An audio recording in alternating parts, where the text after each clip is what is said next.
So the reason we got Frank on here, Frank's in Austin now. How long you been here? 7 years. 7 years, same as I. And but it's not my first stint. Right. You left for a while. Left for a while, came back. I grew up in Texas. I grew up in Houston. Okay. So used to come up. Used to come up. I went to school here, college. So I've been back and forth, and I found it to be my place. What I really, really like. I really love it here. It lets you be who you want to be. Exactly. It's that kind of city. I love it. You can do whatever you want. I agree. When it comes to like the way you dress, right? You can hang out with millionaires that have holes in their pants and drive old Volkswagens, and then you also got the flashy people. You got everything. The artistic people. It's great, and it's so music, close. Got the live music. Everything's close. Everything's here. Right. I love it. Yeah. So you are an American hero, Frank. I don't know. That's really overstated.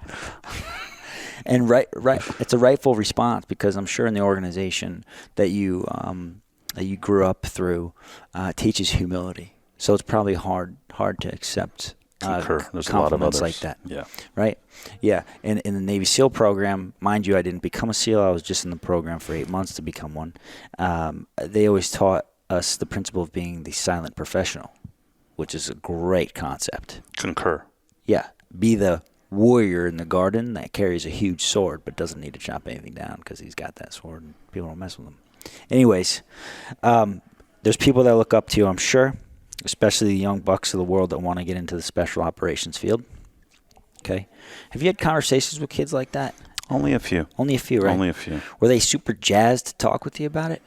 I don't know if they were super jazzed. I think if they're going in the pipeline, then perhaps were they going in the pipeline or no, they were just people people I had talked about, or they were actually soldiers when I was still active, or when I was in the National Guard, because I was in the reserve components as well, that I would speak to about it. But it wasn't a lot. All right, and then you're working at IBM now. I work at IBM. I've been there actually coming up about 6.5 years. Yeah. And right now I lead what's called security remediation. It's basically a cybersecurity architecture and engineering team. It's about 30 of us or so. It's a great group. So after we do post-incident breach, we go back in, we see what's happened, we do a lot of root cause analysis, we work with our security operations center, we work with our incident responders, we work with our corporate business information security officers and their groups, and we kind of find out the whys. Like, we just had this big incident that just happened. It's been all over the news lately. And that was a security tool that a lot of companies, a lot of corporations utilize. They put this in their infrastructure, they put this on their workstations, and it's an agent, and it does endpoint detection and response. And so somebody pushed an update, or an update wasn't fully checked, and whoa, stuff happened. Yeah, stuff happened. Stuff happened. What even happened, Frank? I don't watch the news. Look, I've been like a freaking... basically shut down a lot of Windows infrastructure and Windows servers. Oh, dang. Yeah. Oh, and that sounds bad. It is, and that's what happened. And so because they thought it was a security incident or an issue, and then was the updates. Yeah, no, it wasn't. As far as we're being told, and as far as I know, it wasn't. But one doesn't know these things all the time. How big's your team? Around, like I said, it's almost 30. 30. So it's 30 people. Are you the leader? Myself. Yes, I'm the leader. I built the team from the start, so during COVID. Yeah. And so I had to find people that were technology agnostic, because I'm responsible for all technology, not just a couple of bits and pieces. So if it has my company's brand on it, basically I'm responsible for it, and we have to try to find a way to fix it. And it could be a technological issue. It could be a human error. It could be a process that's not in place. So it's help those that need it. But the number one thing that I needed for that, not just being really, really smart in technology and understanding how technology works, was to be empathetic. You have to be empathetic. Towards who? Towards the teams and the people that you're going to serve. Who do you serve? Well, I serve the business, and I do it internally, but I also do it. I dabble externally as well too, because sometimes there's, let's just say,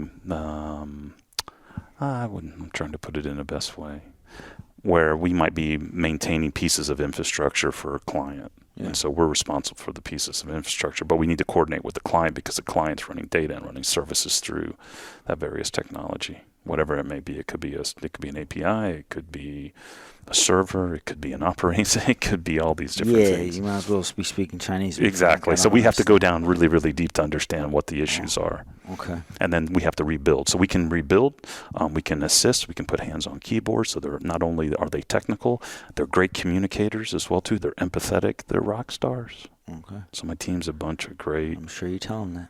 I do all the time. You're conscious. And you know very what much, matters. very much. And I have found that from being a leader, it's all about servant leadership. Big And time. I learned that in the community. Yeah, servant leadership, right? Lead from underneath, Exactly. and you lift up.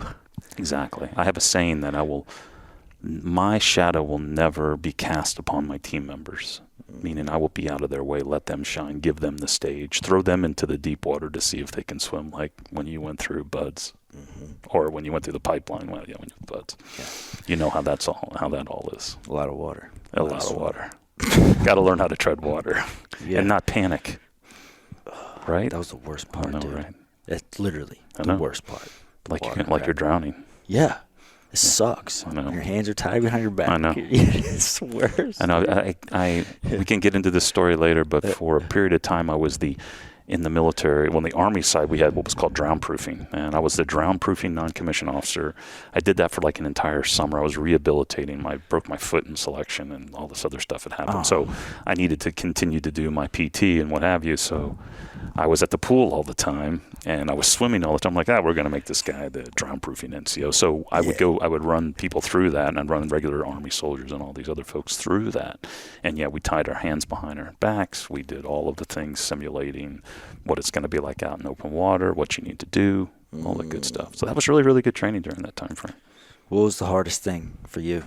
My hardest thing was rehabilitating and not being able to do the training that I know that I needed to do to get ready for the next phase of my my ascendancy. Yeah, that's understandable. Yeah. I'm talking about, let's say, in the water. Was there any one thing that was a little bit more challenging than the other for you? I say probably, maybe just being out in open water with your rucksack, swimming. With the rucksack? Yeah. Swimming in the water. With your weapon and your rucksack, swimming over the horizon. How heavy was the rucksack? Pretty heavy? 65, 70 pounds. Oh, nothing. Full of batteries and ammunition and stuff. Okay, so what made that just training. Tough for you? Oh, just because you're getting winded and it's heavy. You are. You're in your uniform, like, fins, whatever that may be. Dude, okay. And sometimes the water, it was the Atlantic. Yeah. So the water was not cold. Or the Adriatic. That's it. So, I got to ask, you went through the selection process. They judge you mostly on moral fiber. They have like characteristics that they're looking, traits. If you're honest.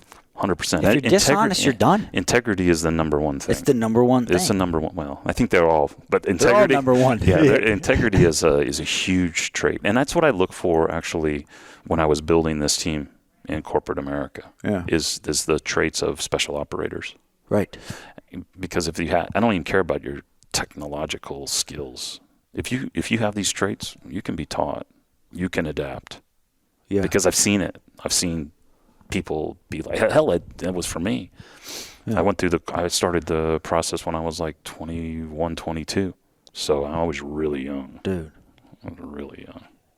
That's crazy. Yeah. When you think about it. Yeah, and I was really not, formed. I was, all of those things, we're 21, 22. I mean. Your body's not even done. No. Like your mind is. I think it's your mind. Oh, I've heard something about your mind. 43 or something, that a man is still a boy or something like that. I don't know what the hell that is, but I find that funny because I think I'm still that way.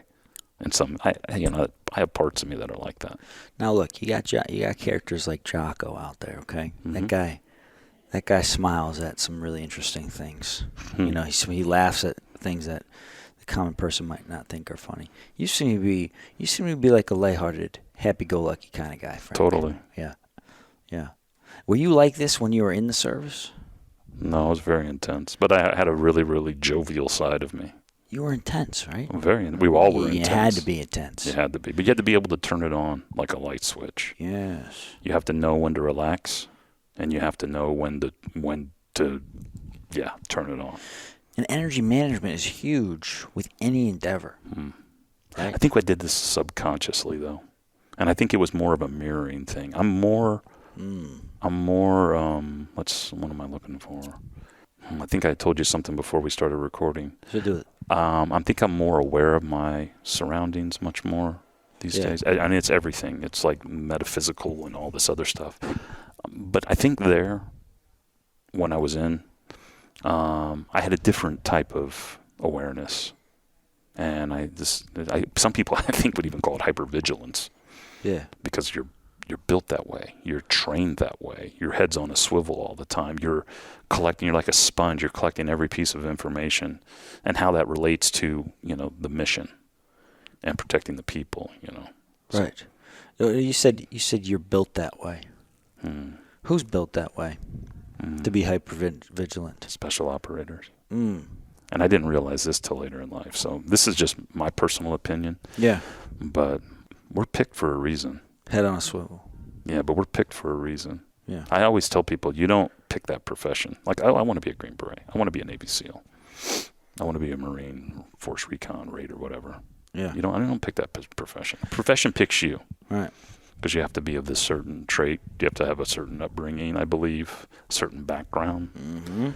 Because I can tell you, a lot of the guys I serve with are very, very much like me.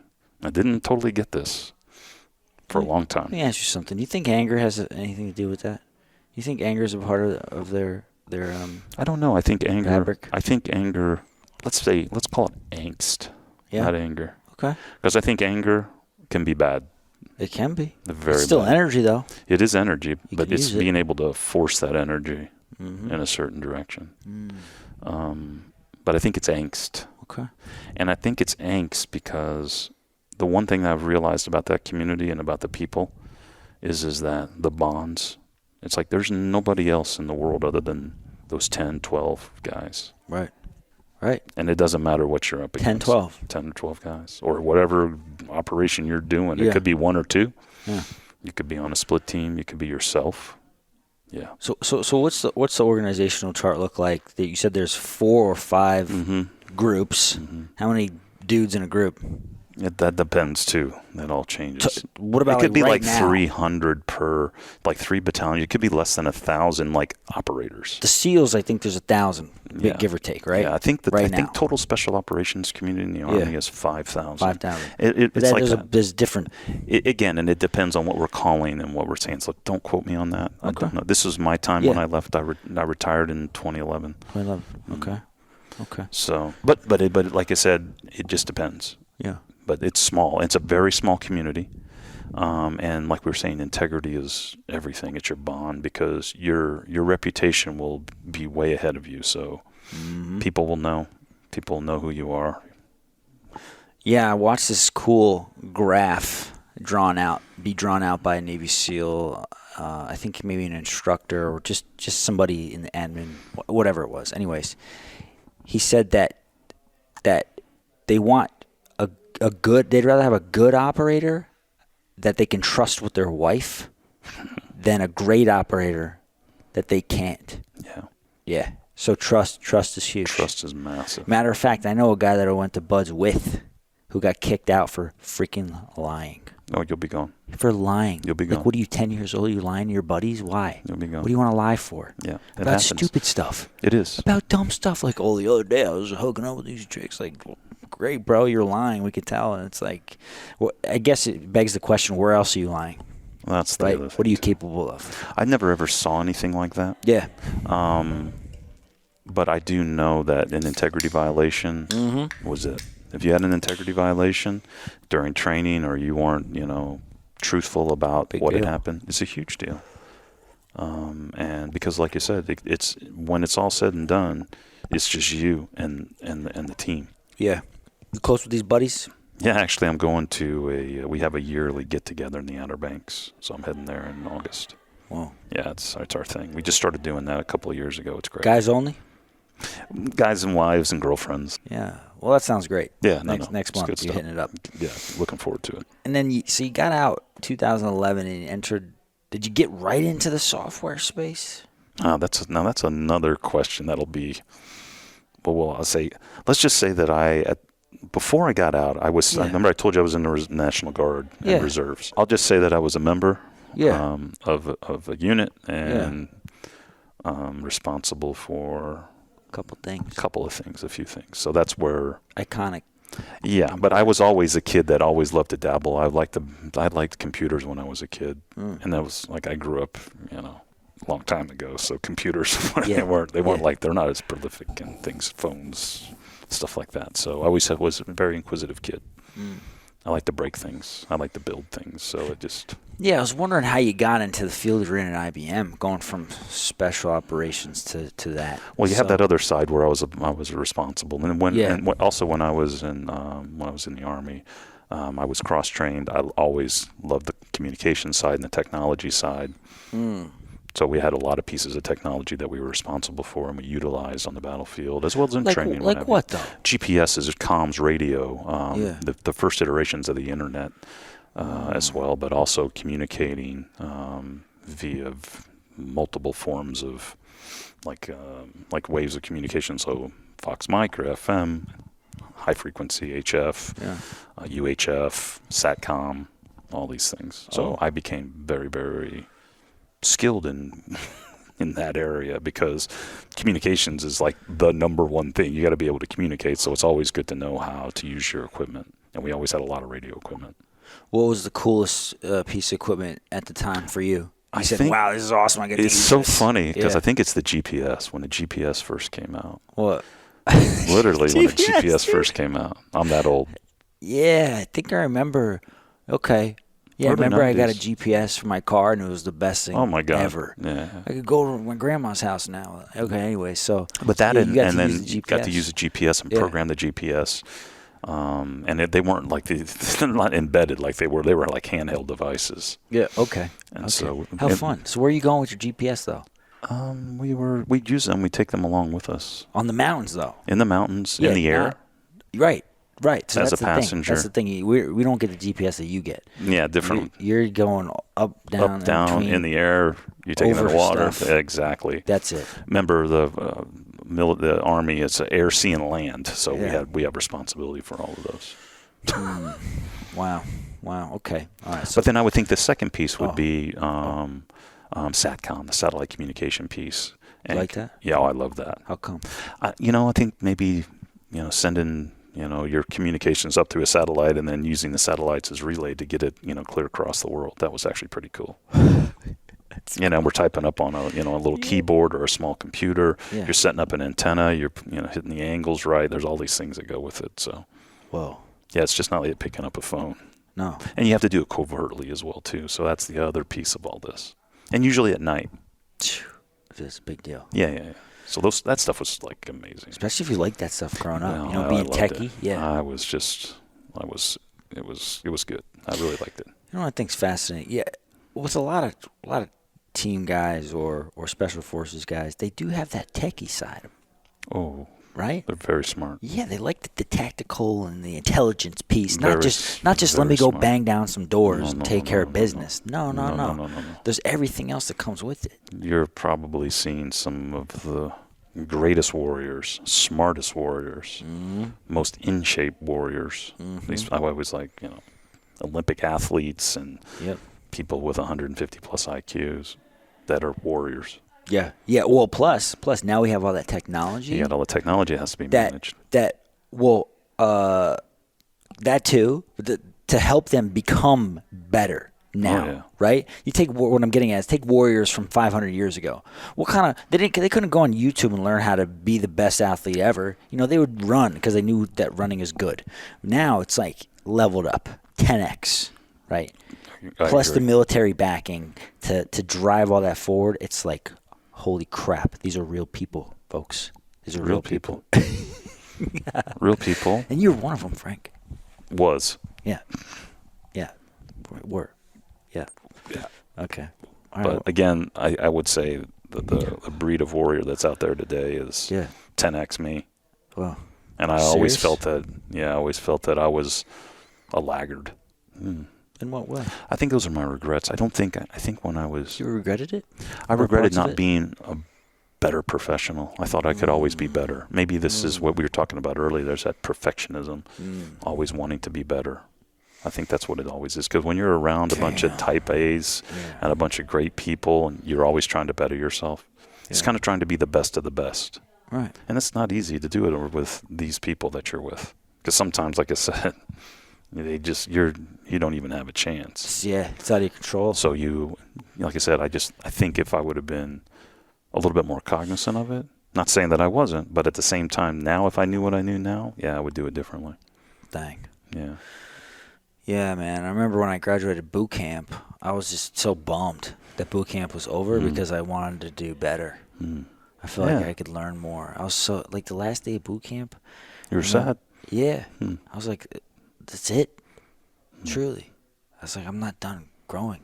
Yeah. I could be better at this. And it's over. You know what's interesting, though, is that as you follow through your career, I always realize that the basics, if you're good at the basics, you're good at soldiering. Yeah. Because those are the basics that you need to survive and thrive on the battlefield and in life, too. That's another thing I've really, really realized.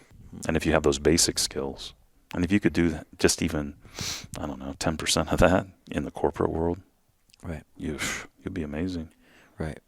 What kind of foundation do you have is the question. Yeah. Yeah, the basics.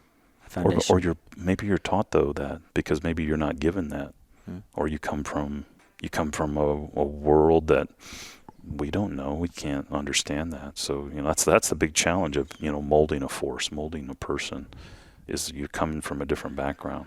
And that's one thing that I've really, really realized. It's like you got to walk, miles in other people's shoes to really, really understand where they're coming from. Dang. Right? Yeah. You got to understand that.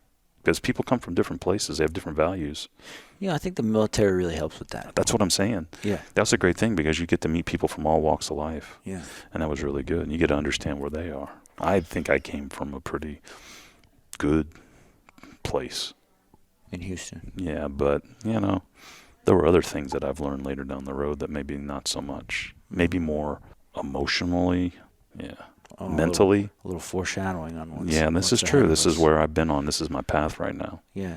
I better understand myself. And I think that's the other thing, too. You need to understand yourself. And to go through something like that, you really need to understand yourself. Because it's not about the physical aspect. It's about here. It's all in the mind. It is all in the mind. It is all in the mind. Yeah. It's an underrated statement. It's a statement that not many people fully grasp. Yeah, you can be the strongest person. You can run the fastest. But if you don't have the mindset, you're not going to make it. I mean, you won't. That's why you said that profession picks you. You don't pick it. Yeah, I was so fascinated to see the college athletes, the NFL players quitting. Meanwhile, you get some redneck from the middle of nowhere, Tennessee, becoming the best operator. It's like, dude, you did barely pass high school, and you got these guys that are shredded 6 feet tall, and it's like, it's eye-opening. Can that person navigate over, undulating terrain, through weather, through elements, get from point A to point B with limited information, maybe a map, maybe a compass, maybe none, maybe using stars, maybe using the terrain. Yeah, it's a whole game. So I would take that person from Middle Tennessee. Yeah. Over somebody that's only been focused on playing a game that's, within the lines, right? Yes. That's another thing, too, is that the creativity that comes from all of these things. You have to have that mindset. That's pretty good, despite how in the box the military can seem. Special operations is not, though. No, it's special. It's a different world. It's a different world. There's two armies, we always would say. It was a conventional army, and I don't say that we call it the unconventional army, but, it was in a lot of ways. Again, my personal opinion. I don't speak for the Department of Defense or the Department of the Army. Fair. I'm not a representative. I'm off the hook. Okay. You're off the hook. Here's another fun thing that they used to say in the Navy. For those of you that don't know, they used to say there's the right way and then there's the Navy way. But look, that's just one of many different isms from the military. We have a lot of those. Right? There's a bunch. And some of them are funny, some of them are true. Some of them are damn sad. Some of them are sad. Exactly. Yeah, but we don't gotta get too far down there. Now, Frank, let's talk a little bit about. Wait a minute. Hold on. Hold the phone. We got to check out what's going on in your wrist here, Frank, because you were just talking about your consciousness level. And what I know is that Austin, Texas has a big, quote unquote, conscious community. And I see some similarities with people that are part of that. And they're wearing the beads. Okay. They're wearing the beads. You got some beads. What's the significance, Frank? Mindset again. Just about my consciousness. Yeah. About things that make me feel happy. Okay. What makes you feel happy these days? Being at peace with myself. Yes. That's big. Understanding myself. What would you say over the course of your life was the biggest detriment to feeling at peace with yourself? What was pulling away from that?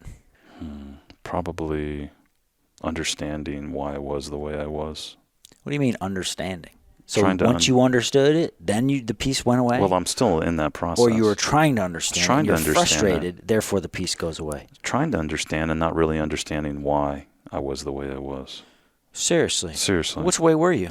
Well, I don't think I was anything, it was bad or anything like that. I wonder why I would react a certain way. How did you react? Well, sometimes I'd act negatively. Sometimes I would act positively. Like I said, I would have a range of emotions for certain things. Yeah. And that was confusing? To have that range? Well, it was understanding the whys. And I think we talked about before we started as well, too. It's about who you are. Yes. And understanding the why you are the way you are. And again, it's my upbringing. Yeah. I came from a divorced home. My mother was an immigrant, so I had a really, really strong work ethic, but at the same time had to provide. Yeah. So back in the day, I was a latchkey kid. So became very, very independent, took care of myself because my mom was working all the time. And she also was very technical as well, too. Just pick things up. And where's your dad? My dad, he was a professional. He was a dentist, but didn't live with me. Where did he live? He lived in the Midwest. Midwest, and lived in Houston, grew up in Houston. But I would go see him in the summers, and we had a good relationship, on the surface. But there was a lot of other things. And he had some afflictions, had some issues, like most people do. Right, truly. And then, what do they always say? The sins of the father are the sins of the sons. Dang, that's messed up. Well, and there's something called alcoholism. Oh, yeah. Heard of that. There's something called, well, that's it. And so I saw that in him. Didn't understand that, though. And addictions. Yeah. Yeah. But I'm not saying I had a bad childhood. It was just I didn't really understand why I was the way I was. I'll tell you, so I was in a fire when I was a kid. What kind of fire? House fire? A house fire. Your house? My house. Yeah, I was in an apartment, so my mom and I. Yeah. And, wow. I woke up, I remember waking up in the middle, and I think I've repressed a lot of these feelings as well, too, but I woke up in the middle of the night smelling this weird, acrid kind of smoke or whatever it was. Crazy. Yeah, and it's not good. And anytime I smell that, man, I'm just like, I'm back to that. And I woke up, I'm like, oh, and it was like a walk up. It was a 2-story like apartment townhome, and mom's bedroom was across. I'm 5, by the way. Yeah. And I remember waking up. I had bunk beds too, and it was just me. But I had bunk beds. I don't know. That was interesting. But I woke up. That's fun. You get choices. Yeah, that went interesting. Yeah. Still don't understand that, but that's okay. Went in and it was storming. It was like a day like today. A lot of lightning and thunder, and I remember before I went to bed. But woke up, go into my mom's room, see smoke, and the door in her closet was like glowing. And that's basically all I really remember. I do know that I had to wake my mom up. She was really, really tired, and woke her up, and then we basically got outside the apartment, and the whole place just burned down. I remember just sitting there, holding her hand, and with the fire trucks, and I was thinking all my stuff was gone, my whole house, my whole life was gone. And I was 5. Yeah. And this was in the 70s. And I think after that, I didn't really understand. Like I was saying, I don't understand what happened to me, but they say 5 to 7, you're growing and you're kind of locked into who you are. They're the most pivotal years. Moments. So yeah, my Defining years, whatever you want to call it. Yeah, so I was a kid that, I was afraid of the dark. Serious. Crazy afraid of the dark after that. And I had some other things with me as well, too, that, would basically show that a kid was fearful and having, a lot of anxiety and a lot of this stuff happening to me. And I never got that taken care of. No. I actually went to therapy. I started, not that long ago to kind of understand all this stuff. Yes. And I've been through this stuff before, but this gets back to what I was saying about how the profession picks you, not you the other way around. So you're living in the apartment. Yeah. The fire hits. You get PTSD from it. Basically. Now you're afraid of the dark. Yeah. Yeah. I watched Chucky when I was 9 years old. Oh, yeah. I remember that movie. That messed with me for 3 years, dude. Oh, yeah. 3 years. I couldn't go to sleep. Checking under the bed, seeing if your dolls are coming. 100%. It was jacked. So I understand your pain. Well, I think I wish that movie would have come out, because had that character been in my life, I would have probably felt soulless. Because what I used to do was I used to put my dolls and all my toys around my bed in a perimeter. So when I go to sleep, so maybe if I had a Chucky, I would have been much better off. Now he came out later in my life, but you got lucky, dude. That doll's messed me up. I think my movie that scared the living crap out of me was Alien, the original Alien. Yeah, I saw it in the theater. It was so loud. I remember being in the theater on the sticky floors under the chair. I think I was 7 or 9, and that movie. And again, here's the things that my dad took me to see that. That was a scary movie. It's a big deal when you're that young, man. Yeah. It is. It scared the crap out of me. Right. You're all freaked out for whoever knows how long after. I think I'm still, there's scenes in there I can, I remember that. But So let's throw it back a little. Oh, wait. No, we're not done yet. Frank, you got some conscious things to talk about who you are. What's the medal? What's the medal? This one I got in New Mexico. It's like my sanctuary. It's Navajo. Okay. Silver. Navajo silver. That's cool. I always loved Native American cultures. Yeah. Where'd that come from? When I was a kid, I was a nerd, man, when I was a kid. I read a lot of Tolkien, The Hobbit, the Lord, the books, and then somehow I got interested in the Native Americans. Well, the Iroquois, cool, man. It really the is. Pueblo, the Apache, their traditions and who they were. And how BA they were, too. They were chucking spears and taking warriors, down freaking buffalo. Hunters, in tune with their environments. It's amazing. And we come in and, it's it was really kind of difficult for me to understand. Well, it's because it's not cool. Yeah, it wasn't cool. It's not cool. It wasn't cool at all. And so I love New Mexico. I used to go there a lot. Mm-hmm. But that area for me is just peaceful. I'm usually up in the Enchanted Circle, in that area up there. I love it up there. New Mexico. Mountains of New Mexico. I don't think that's the third time in a week New Mexico's been brought up. You need to go. Gotta go. Just go. I could drive there. You can. I drive there. I'm planning a birthday trip. You should. At the end of the week, actually. Well, good for July 28th, 35 years old. Is that your birthday? Yeah. Mine's the 25th. Happy birthday, Frank. Happy birthday. Happy birthday to you. Yeah, it's awesome. That's awesome. Yes. That's cool. Well, how are you going to celebrate your birthday? I don't know. I'm going to be with my daughter. Yeah. Yeah. Frank's got a daughter. Mm-hmm. And a dog. Go figure. Okay, we'll get there. So we got to talk, because right now we're still in the present day. Right? Working at IBM. Talk about the breathwork, Frank. So let's talk about that. And I'll just say, so I discovered it, even though I've been doing it for a long time.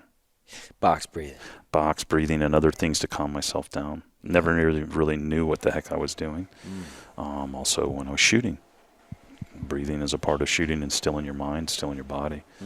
Let's see. But about on January 6th, this year, okay, 2024 is my first conscious breathwork session. And where? It was here in Austin, actually. It was off at Tillery near East Side. On the east side, Squatch, where Squatch Fitness is, that little area, that little enclave there. And how I got there I joined a group. It's called Merging Veterans and Players. And it is basically combat veterans and pro athletes. We all get together. Yeah, it's a really, really cool group. It's vetsandplayers.org, I believe. It is. Pro athletes? Pro athletes. Come on. So like we were talking about pro athletes before. So football players, fighters, basketball players, baseball players, whatever. Yeah. Men and women. And it was groups founded in 2015. One of the co-founders is here. He went to University of Texas. He was also a Green Beret as well. And this group, they've, like I said, been around since 15, 7 physical locations. Well, I joined, there's not one here in Austin, although hold one, we're working on that. We're working on that right now. And so there's a virtual chapter, and then that virtual chapter, again, we come together. What do? We come together every week. We work out. So we do kind of like a calisthenic type workout, about 30, 35 minutes, and we get the blood flowing. And then when we're done, then we have a time, and then we have a huddle, and we meet and we talk. And there's a clinical psychologist that's usually on the calls. There are people there to help. There are people that have been in the group for a while, and they're guided talks. But basically anything and everything is on the table. It could be dealing with the issues of the day. Usually politics, religion, and sex, those aren't on the table, but sometimes they get there, but it's all good. It's very, very well mediated just by the members alone. So, but I got involved in it last year. I'd known about it, but I'd never gotten involved, and I got involved, and I was like, wow, this is incredible. Yeah. So I've started forming relationships and started telling my story, because everyone's telling their story, and so there's pro athletes that are also there, because the thing that they found was that combat vets and pro athletes, when the uniform comes off, we're very, very highly structured people, and we have, things, places, schedule, and all that other stuff, and when there's no team anymore. And this gets back to what I was saying, like, you're picked for this because they need somebody that's highly compatible in a team environment. So you got to be able to be an individual in a team, and an individual is an individual, but also you got to be a really, really solid team member. And that takes, there's a certain type of person that does that. But when you don't have the team anymore, guys kind of go off and gals kind of go off into their own sometimes, and you kind of don't have a place to go. And I will say this, you probably know, there's a massive issue going on. It's been going on for a long time, and that's veteran suicide and suicide. And also, I don't think you see it as much in the pro athlete and the athlete world as much as in the veteran community, but it's there. And I don't even know what the number is. 22 today. There's more veterans exactly than there are pro athletes. Yeah, exactly. A lot more. So you would. But Michael Phelps, I just watched his documentary, and he was saying that he would consider it all the time, taking his life. Which is amazing, right? Here's a guy that's on top of his world, but you see the most winningest gold medalist of all time, hating himself. Yeah, so go figure. Perfectionism. Mm-hmm. Yeah, exactly. So, loving yourself, and like, what enough is not too. How much is enough, or is it enough even enough? So getting back to that whole story. And one of the leaders of the the virtual chapter said, hey, there's going to be somebody that's going to be there in Austin, and he does breath work, and we've done it with him. I think it would be really, really beneficial for you. You should go try it. They said it like that. Exactly. They said, be here at a place and a time. Yeah. It's Saturday, January 6th. Be there. I was there. I was like one of the first people there, of course. In the military. I was ready. I had no idea what the hell I was getting myself into. Yeah. But one thing that I do know is that I came with an open mind. And I think that's a really, really important step, is having an open mind, an open heart. Yeah. I'd been going through some things and understanding, like I said, on this journey to better understand myself.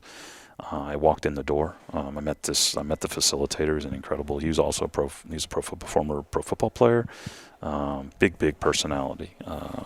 And I will tell you, 3.5 hours later, I came out a changed person. So that's how it started. And I mean, ever since that day, I've felt, wow, incredible. 3.5 hours. 3.5 hours. Well, that was like the integration afterwards. Right. Yeah, but it was basically. Breath work is what? 30? No, it was more than that. How long? Oh, it was hours. It must have been. Serious? Yes, it was hours. I always thought a breath work session's 30 minutes or less. No. Really? Yeah, it's hours. You say you're a changed person. What changed? What was the most? I think I released a lot of inner trauma and emotion, because you go through these different stages when you're breathing like this. And this is holotropic breath work, somatic breath work, activation. There's all these different modalities that are out there. And there was also just conscious breathing at the beginning. But again, to understand, I mean, it's our life force. I mean, you have the ability to manipulate your life force. That's what you're doing. I mean, our breath. Think about it. You can go without food. You can go without water. Days here or there. But you can't go without breath for how long, maybe? As long as you can hold your breath. Yeah. So just a couple of minutes. Exactly. Yeah. Exactly. So that really, really just opened my eyes and my mind. And like I said, ever since that day, I've had just this better understanding. I mean, it started that day. And then each day forward, I became more and more aware to where I am today. And now I'm facilitating. I'm doing breath work at IBM. Right. I'm doing breath work. How often? A couple sessions here and there. Yeah. I'm trying to get my reps in. I'm understanding myself. Yeah. I'm doing certifications as well too. I love the multiple modalities. I like it as a performance aspect as well too, because that's where I'm really used to it from, and understanding when working out, exercising, to doing things in the military, shooting, to keeping yourself calm and level-headed. And that's where I find the real benefits are. And that's one of the things that my mission is to help people, give people a tool. Because that's what I think it is. It's a tool. Mm-hmm. It's a tool to calm yourself. It's a tool to recalibrate yourself. It's a tool to, create, be more creative. It's a tool to take you out of a situation that could be negative and maybe make it neutral or positive just by breathing. Yeah, drug-free. And that's a big, big part for me. And I will tell you this, I'm 25 years sober. That was a conscious thing I did. Again, come from a family of alcoholics, and actually killed my dad. My dad died of alcoholism, drank himself to death. Right. So these are big, big warning signs. How old was he? He was 80. When he died, he was 81. Dang. Yeah. Okay. 81. He had some time to go. He had plenty of time to go, and he cut his life short. And somebody that I looked up to, and he was in the Air Force. He was a fighter pilot. Yeah. Oh, snap. Yeah, he was a fighter pilot. He was an instructor pilot and a dentist. Sharp guy. He was a very smart guy. You got great genetics there, Frank. Yeah. No, he was, and it's I think when I look back at his life, and I know he probably would be grateful for that he was so smart. He had the ability to do these things, but he was not able to control another thing, and it's not his fault. And I think that's a lot of the stuff that I had to understand too as well. It's like it's not their fault. They were doing the best they could with what they had. And again, we didn't really understand these things as well as we do today. But back to breath work. Breath work is, really, really very, very powerful. And it has, and I'm a sponge when it comes to these things. I love to learn. Like I love to learn about technology. I love to learn about how to solve problems. That's kind of one of my drives. But through breath work, I have a tool now to change my state and put me in a state of where I'm in what's called my parasympathetic nervous system, where I'm relaxed, I'm calm, cool, I'm collected. Yeah. And I love that. How often do you do it? Every day. Is it healthy to do it every day? It is safe? It is very safe. Okay. And science would show that as well too. I think it's untapped. I think it's something that people will start to better understand. And I always ask the question, why the hell didn't I know about this before? Well, there's no, it's like it's free. Because there's no money behind it. Exactly. There's no influence. But if you think about it, if you can use it and incorporate it into other programs to help, and I see that, and that's actually kind of what I'm kind of venturing off into doing as well. Good. Yeah. No, I think I want to share. I want to share it with people, because if I've learned it, I wasn't a skeptic or anything like that. Yeah. But I've heard other people, and I've watched, and I try to understand right, wrong, indifferent, whatever that may be. But for me, I'm like, hey, it works. And what would be the negative aspects of me breathing? I'm just breathing. I'm changing my breathing. Actually, I'm fixing my breathing. I think a lot of us don't breathe properly. Why not? Well, I think we are always in the sympathetic nervous system. That's the fight or flight. We're always back and forth. Reacting. We're reacting. Got this text that came in. Exactly. I got this email that came in. I got to bring the kids Information this overload. And, yeah. Oh, yeah. All day, exactly. dude. All day. People, you I almost freaking feel that. I think that's actually more detrimental than actually doing some breath work. That's straight up poison, man. It is, because what's it do to your system? It's keeping you activated, and you're not deactivating. Right. And then you have to then stimulate with other things as well too. And like I said, I've been looking and trying to understand this, and I've got a long way to go. And but that's good. But look at the whys, and then go back to actual cultures that were using and utilizing it, because we had talked before. This stuff is old. This is old as humans. Humans, we've seen it. Where does it come from? Ancient cultures utilized it. I'm really fascinated how these cultures used it as it pertains to warriors. It'll be really interesting to see how that is. Serious? I had no idea. Yeah, I would love to know about that too. Because imagine you're a warrior and you're doing that before you go to war. Well, of course they did it. What kind of mindset is it putting you in? 100%. Right? What's it doing to your brain? And when you can feel it. Yeah. You can feel it. You can feel the changes. You feel. You've done it before, correct? Oh yeah. You've done it, right? You've done some breath work before, and you feel a different state. Big time. Yeah, you do. You feel relaxed. You feel good. You don't need anything. Instead of else. like this, I feel. Ooh.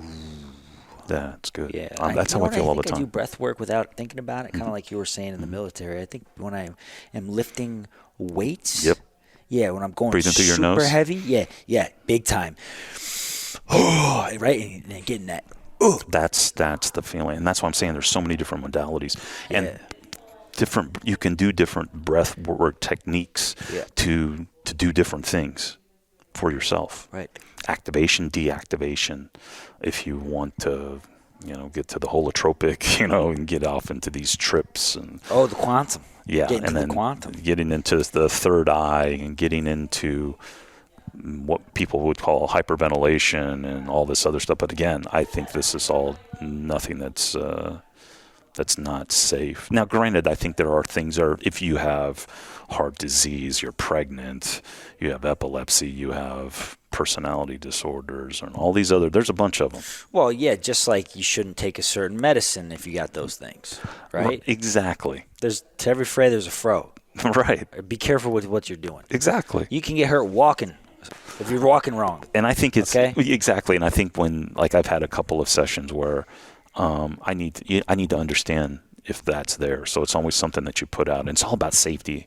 I'm all about safety because you want to have a safe space. Yeah, that principle will never go away. Safety first. Always about safety, and that's what I love in what I'm some of the certification work I'm doing right now. That's a huge piece of what we're doing. It's all about safety. So I'm really, really happy about that and understanding that. When you say we, who's the we? Oh, I'm just saying me. I'm saying the collective we. Got it. There's other people that are in this collective that are also in the certification course. So it's not like it's a cohort or anything, but there's people starting about the same time, and it's a lot of self-paced work that you do. That's good to know. Yeah, it is. Yeah. And I chase a lot of these down to better. Like I said, I need to be better, and I want to have training. There's not really, you have to be certified to do this. No. But people will, you should be the best you can be, obviously, if you want to, Yeah, do your due diligence. Exactly. Right? Don't just say, hey, I'm opening a breath workshop. Come on over. No, it's a mistake. Yeah, it doesn't work like that. That's a mistake. Because you can you could potentially harm somebody. And if you're not equipped, because again, I went through a range of emotions. I mean, my body, I had tremors going on. Crying. Yeah. You get the tetany in your hands. Yeah, and my your feet. And my freaking lips, bro. They became like... Isn't it crazy? Like I couldn't release them. I know. Because your face, and so you're alkalizing your blood. I won't get into all the science and all this because I think the science of it is absolutely fascinating. But you're changing your chemistry. Come on, man. You Come can't on, just man. leave that dangling. No, but I'm in just front of us saying. like But that. I'm saying that I don't know all the answers. I don't know. Yeah, you know a little bit. I do know a little bit of the So you're science. saying that what? You're alkalizing your blood, and you're getting you're oxygenating your blood. And that's good. That's a very good We thing. like that. Absolutely. And what else? Well, again, when these things start to happen, this is when you're starting to get these sensations in your hands, in your feet, in your body. Like I've had my entire body like vibrating. It was incredible. And then there's also sound baths and all these other things, that these accoutrements and these accessories that can be added in that can change the experience. And I will tell you, I'm not doing any drugs at all. I'm actually releasing chemicals within my own body to make myself feel good. And that's not impressive. That's right, about what the body's capable of. Exactly. The body has everything it needs, and this gets me even farther down. It's like, and people have known this for thousands of years. Oh, boy. Case in point. Here you go. You ready for this? You've all seen that documentary about Wim Hof and how the people that he teaches, he can teach them to literally rid their bodies of the flu, for example. Yeah. Okay? And what are they doing? What are they doing to do that, Frank? They're doing breath work. And ice baths or immersions. Yeah. Dude. Whoa. What have we been doing? Pushing money. Yeah. Pushing money around. Yeah. Big old money game. Yeah. You know? But being able to have that tool in your toolbox Yeah. is incredible. And like I said, I think there's a lot of people that could use it. There's no reason not to. No, exactly. And I look at it from a veteran's perspective. Yeah. Why don't we start doing this for veterans? And it's my passion project. Make it a part of every time you hop Make it a over part the of basic telehealth. training. Oh, there you go. Make it a part of. Yeah, there might be something in the works for that. Mm-hmm. But make it a part of it. Make it a part of your consciousness. Even if you just understand your breath, conscious breathing can help you as well too. And that's just breathing, just you breathing, and it's like maybe correcting that breath at a certain time. When people get super nauseous or whatever, they haven't breathed in a bag. Exactly. Right? Or, yeah, when a lot of things happen, what do they say? Just breathe. Just breathe. Just breathe. Just breathe. Like there's so much happening around that one activity. I do a lot of overlooked. memeing. I do a lot of memeing at work, and my friends at work know that. But I try to. I just have fun with it because I'm a kid at heart. Remember we were talking about that earlier. Yeah. And I always have this one: just breathe, bro. Or do you breathe? Just breathe. You just gotta breathe. That's all you gotta do, and have fun with it. Because I think you have to have fun with it and kind of make fun of yourself too.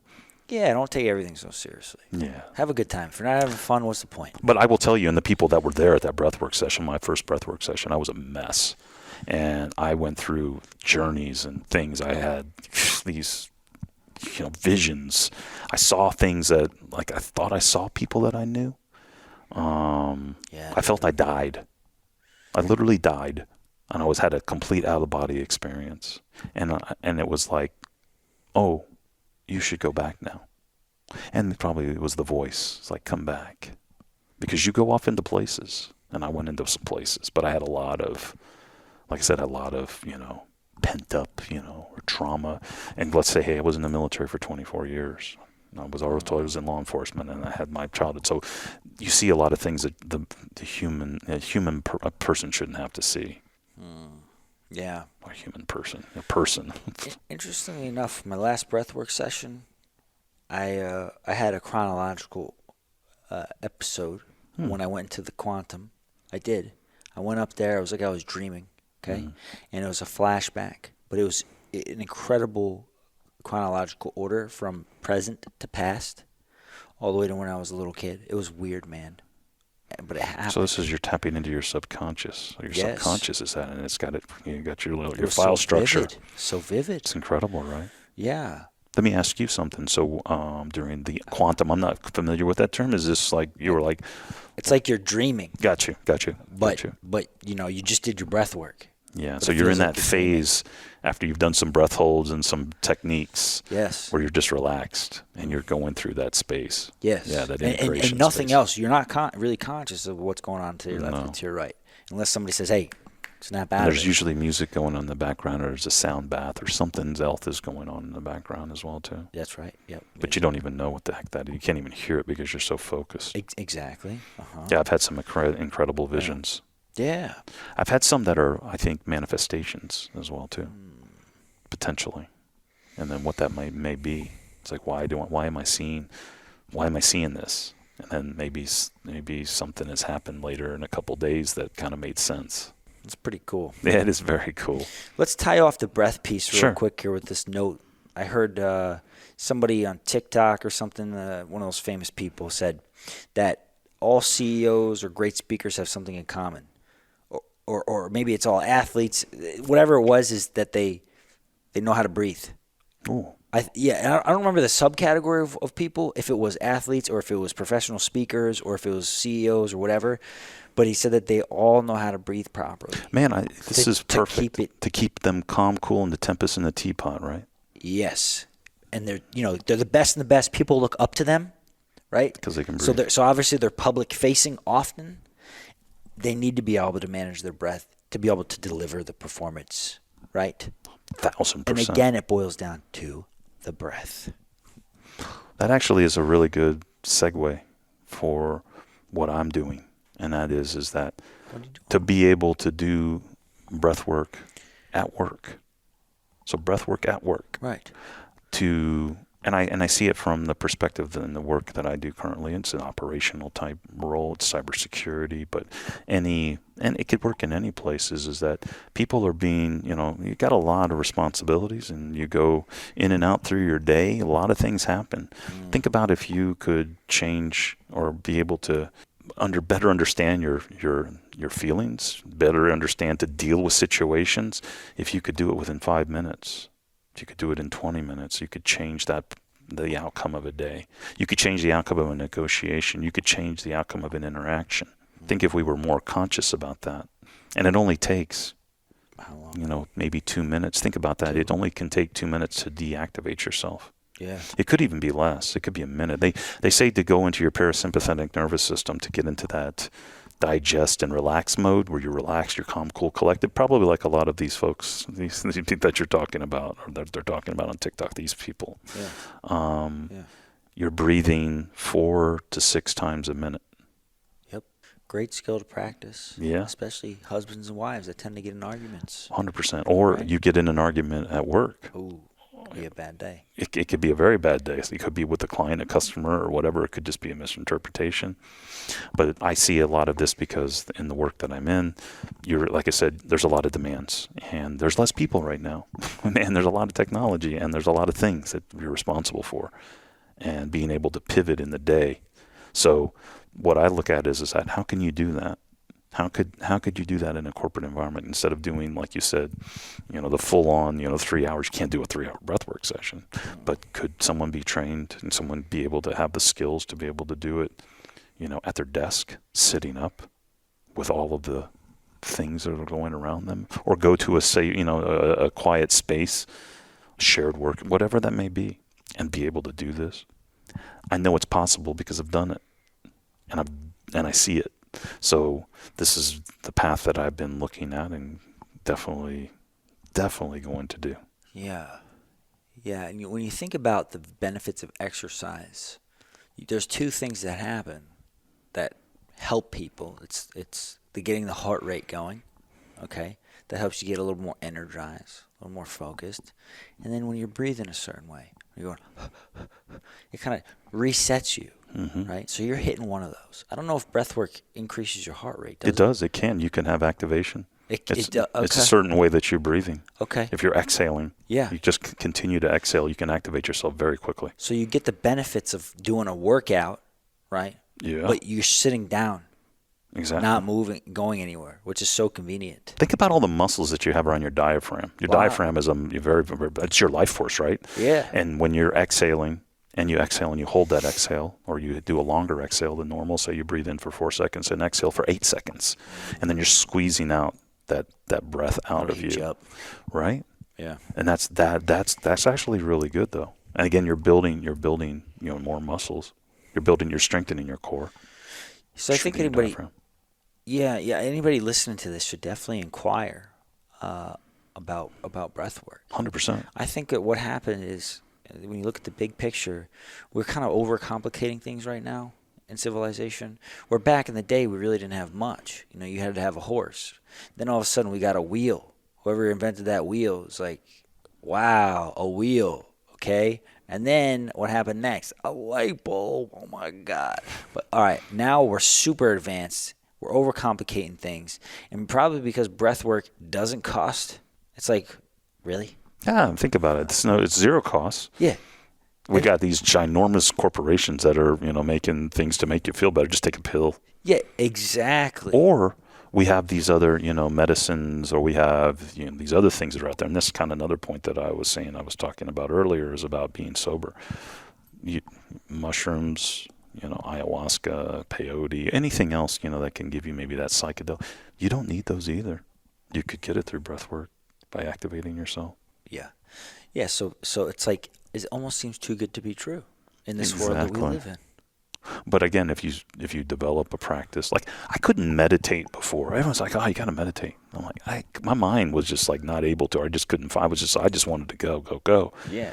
Through breath work, I've been able to learn how to meditate because I'm more consciously breathing. I'm understanding my breath, and it's helping me calm myself down, calm my mind, and I'm able to think clearly, and I'm able to focus much more. That's good. Yeah, it's really good. And I think that's the other part of it. So breathwork is a tool to help you with your mindfulness, your meditation, help you with those other practices.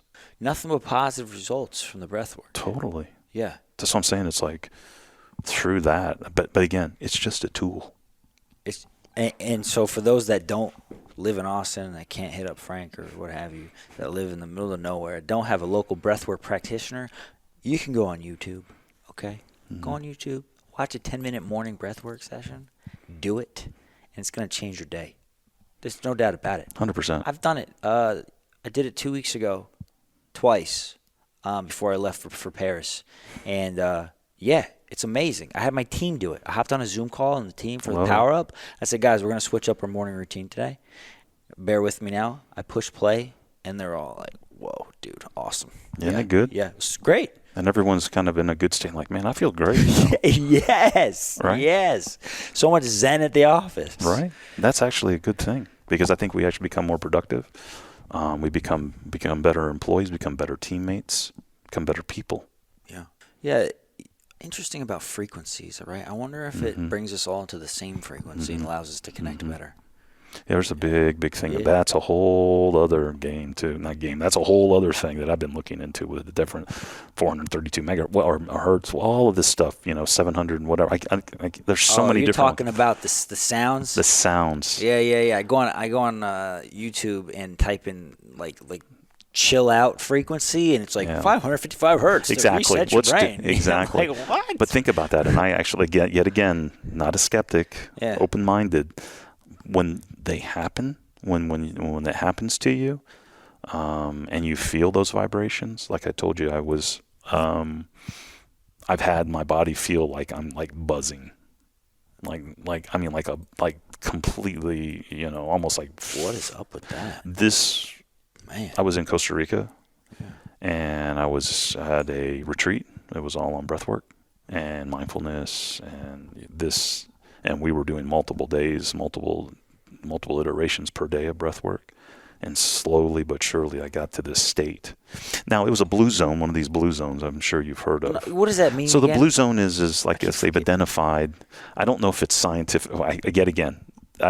There's science behind it, but there are 5 areas in the world where the most centurions, or the people that live over 100, live. And so blue zones? Yeah, they call them blue zones. Okay. And one of them just happens to be in the Nicoya Peninsula in Costa Rica. That's where my breathwork retreat was. It was the first time I was in Costa Rica. It was an incredible place. But it was in the jungle, it was on the beach. That was pretty amazing. But so I think, and then there's one in Greece. I wasn't on the island, but I was just in Greece as well too. And there's a lot of the same similarities. And on Evia, it's like the largest peninsula in Greece. Yeah. And the villages I was at, but just the places, just in general, you feel it, and there's energy there. And there's a whole other story there. I went to the Oracle at Delphi. Or the Oracle, where the Oracle was. It's at Delphi. Delphi, yeah, on the Mount Parnassus. What do you mean Oracle? The Oracle, like a person, they would. Yeah, like a visionary. They would, like visionary. So back in ancient Greece, they would consult the oracles, and the oracles were women. Yeah. Just like in the movies. Exactly. An oracle. Exactly. Wait, you saw one? I didn't see it. I was where they were. Where they used to hang out. Exactly, where the water was. What did you do? I went there to tour it because all the ruins are there. It's actually where the Temple of Apollo is. Where is this? This is in Greece. Yeah, Did at you Delphi. drink that water? I drank the water. Did anybody catch you? No, it was coming right out of the You're allowed to. Yeah, I literally had bathed myself in the water. Oh. And I asked Yeah. a friend of mine told me about, you should ask permission before you do certain things, especially in nature or places that you go. So, like, if you're going to jump in the water, maybe put your hand in the water and ask if it's permission to come into the water. Go into the jungle. So I start doing this now. Okay. It's just a thing I got. We're Austin, man. We're doing stuff that's different, but I actually like it. Yeah. Okay. Again, it's like being one with nature. Yeah. It can be a little weird. I talk to my dog all the time. Okay. But I don't talk to anything else. All right. Not really. My girlfriend talks to squirrels. There's nothing wrong with that. Yeah. There's nothing wrong with that. All right. I've spent a lot of time being a Green Beret. I spent a lot of time in the woods and the wilderness. So you might talk to a little worm. I talk to myself a lot. By you. Actually, I do talk to myself a lot. Yes, you should. Yeah, right. Self-talk drives you.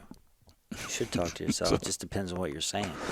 But let's go back to this. Where? Let's go back to ask Greece. Mother Nature, can I walk inside your water? Or to drink the water. Oh, drink. Now, this is the water of the stream of Pythia, and where, the python was slayed and all this other stuff, and you're standing right there. So I was a massive nerd again. When I was a kid, I loved Greek mythology and Greek. Oh, so you're in heaven. Oh, my God. Earth. Yeah. And it was incredible. Yeah. And then I drank the water, and I will tell you, I felt a lot of energy there. And I don't know if it was from the water. I don't know if it was my subconscious. I'm just going to say I did breath work there as well, too, and I meditated. And it felt like I was meditating for hours. And I think I only did it for like 10, 15 minutes. What does that tell you? It tells me that, I think I was happy to be there, number one, but also just kind of open and looking and just trying to understand and think. You're seeing these ruins of things that thousands upon thousands of years old. Right. What's that mean? I mean, it's like us and thinking of us. We're just a grain of sand in time. Truly. And so, kind of understanding, it's like, and we're here for such a short period. But they do say that you can feel these things there if you're open to it, open to the vibrations, open to this is a big piece of rock and molten and all these other whatever that we are that's spinning and going around this universe, around this galaxy. And what about portals? Yeah, maybe. You heard about portals? Maybe. Like Barton Creek, the pool, Barton Springs pool, apparently is a portal. I don't really know what that means, man, but apparently there's a bunch of portals around the world. I mean, it's awesome to swim in there. You know what I'm talking about? Yeah, I know. It's awesome to swim in it. It feels great. It feels great to swim in the Mediterranean. Yeah. It feels great to do those things. It felt great to swim in the Pacific Ocean. We were talking a little bit about the Bible before we recorded here. I'm not sure if because we're on the show right now, we're talking about the spiritual world a little bit. Spiritual. So not the spirit world like in the movie Young Guns? Not like that. Okay. But, spirituality. I hear you. You know what I'm saying? Like portals at Barton Creek or Barton Springs pool, right? I just wonder, I think that stuff can get kind of complicated too, the spiritual stuff. What do you think? Oh, yeah. It's like a lot. There's a lot. There's a lot of different interpretations. Yeah. I don't know what's right or what's wrong, I think it's just trying to understand it and understand different levels. Yes. Different things. I think just being aware that it exists is a place to start. I think we have a lot of hubris if we think we're the only things, the sentient things in this universe. Oh yeah, no, and that there's no way that we could this place, this beauty, these things, and that people could create all of this stuff without having something more. And then you see, like I said, in Delphi, you see these ruins, and this stuff was created thousands upon thousands. I think we've forgotten more than we've ever, or what did they know that we didn't know that they could do that? Well, think about the pyramids. Exactly. I heard that the Great Wall. The pyramid was built on a time like we are in today. Mm-hmm. It's just that it all got wiped out. Yeah. And we forgot. Yeah. Right? They might have had cell phones back when the pyramids were around because no one can figure out how they were made. What is that? What about the Great Wall? It's like, it's the only man-made structure that can be seen from space. Yes, I knew that because I'm I don't know if that's still. Too. I don't know if that's still the case. You know what? I think you could see the palm tree thing in Dubai. Oh, okay, yeah. That island thing, yeah. But yeah, I remember when that was true. So. Well, you can see a lot of things from space now because we've got really, really good imagers and lenses up there. Fair enough. Thank you, Frank. Thank you. That's true. So, to your point, I mean, well, yeah, we could have been in a place that was very similar to today, and then it just got all wiped out, and we're starting from scratch. We got to talk about it. We're going to throw it back, Frank. We're going to hop on the Magic School Bus and take you way back, dude. My goal is to paint a picture for your descendants of your life story. That's powerful. Yes. It's like it's my way of giving back to the guests that bless us with their time. So, Frank, let's kick it off. Where'd you grow up? I grew up in Indianapolis, Indiana. What happened to Houston? Well, I told you that I moved to Houston. You moved to Houston? Yeah. So I was born in Indianapolis. Did you live in Indianapolis? Till I was like 7. So after really? the fire. So you remember? I do actually. Yeah. I do actually. And one major memory I had was I didn't live far from the Indianapolis 500. Cool. Did you ever go? I did. Really? Oh yeah. That's a big whoop. Oh, it's huge. Yep. And I went there. I saw a lot of races. And here's the interesting part about my favorite driver was A.J. Foyt. Where's A.J. Foyt from? Houston, Texas. So I'm going. Serendipity. I loved watching that guy drive. And I just loved the sound. So I was an adrenaline junkie when I was a kid because the race, seeing that race, if you've ever seen that race live, it's amazing. That's probably the only way to really see it. If you ask me. My God. But the sound of the engines and the vibrations in your body elicits a really cool response. And I could actually hear them on the track from where I lived. And they're going, what, 200? Well, they broke 200 back in the day. But now I think they go up to about 220, 225 on that racetrack. That's insane. And it's a 2.5 mile racetrack. Like this. It's sloped. Super slow. I've actually seen some major crashes there. You ever see anybody? I actually not at the track, but I've seen some major accidents. I think I can't remember the driver's name. Yeah. 76, 77, I think it was. Dale Jarrett. No, not that one. This was an Indy car, so open wheel. Oh. But I used to go out they used to have these little sprint cars, and they're small. They have like cages and stuff on them, but a lot of the drivers go out, and they're on dirt tracks, and they're crazy. And I used to go to those when I was a kid, and I actually saw a major bad accident. The driver died, unfortunately. Dude, yeah, it's an intense sport. I did, and then at a young age, I kind of experienced seeing death. That might be a little interesting, but But I saw a car accident in front of me as well too. I was with my brother, and it was like there was a car accident just in this weird area, and then the car was just flipping, and 2 people inside died. You got a brother? I do. He's my half brother from my dad's first marriage. How many times was your dad married in his whole life? Twice. Okay. Twice actually. Okay. Now, when it comes to athletics, people dying, the motorcycle one, what's that one called? The Monaco 500 or whatever maybe? it was. Yeah. Some island, I think. Isle of Man. Uh-huh. Whatever motorcycle races, on average, every time they host that race, 2 people. Yeah, that's some crazy stuff. They go really, really fast. Dude. And there's a lot of turns. Who signs up for that?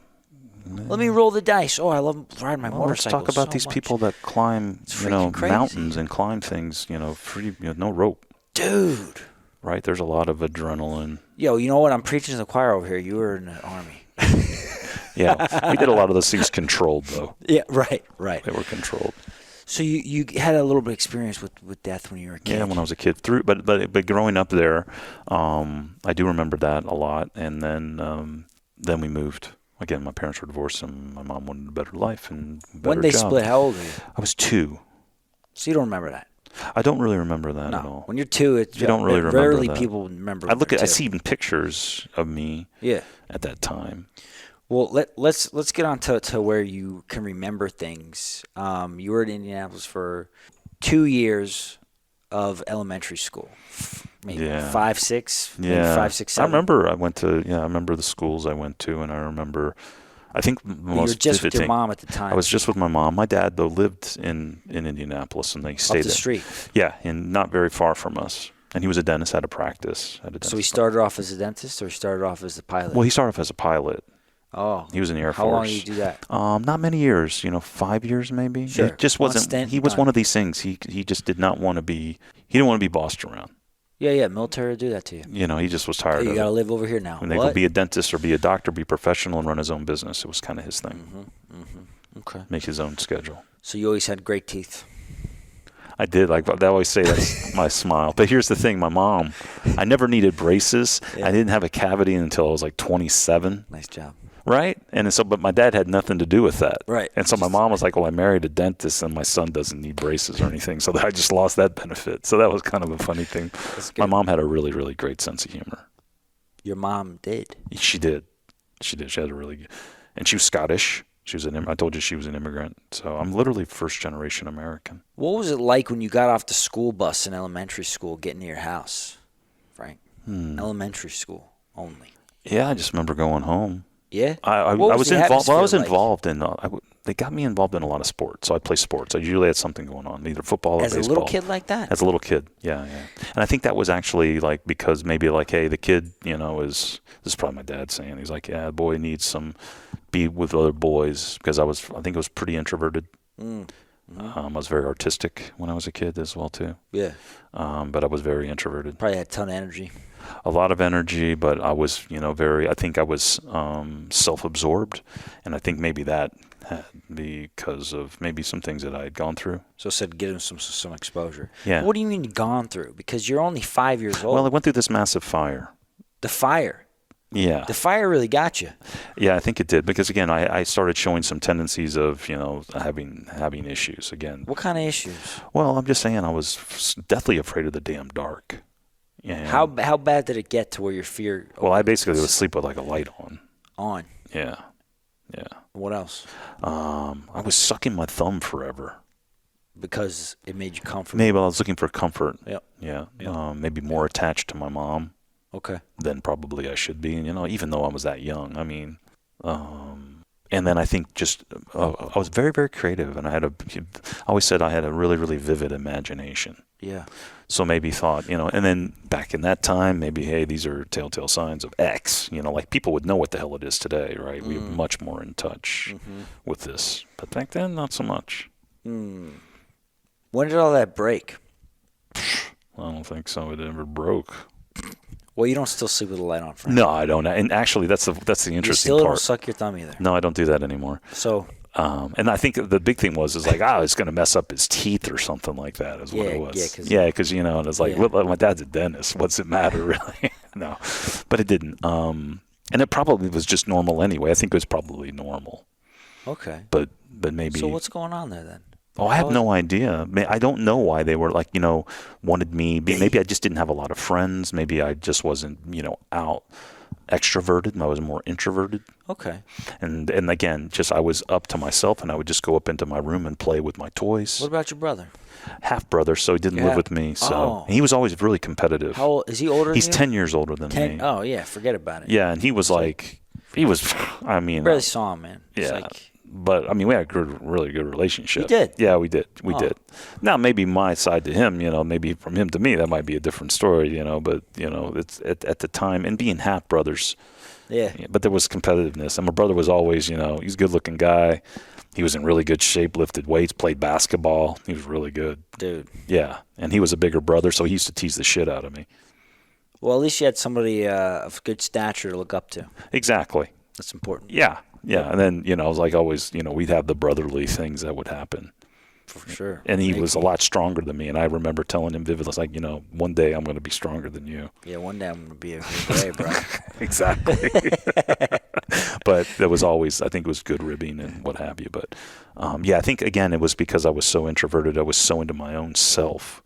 You just give me some cars and some army men and whatever, and I would, create my own world. Yeah. I was really into that. And I didn't want to be with anybody else. I didn't need to be with anybody else. Right. And that's looking at adults, what's wrong with that? Yeah.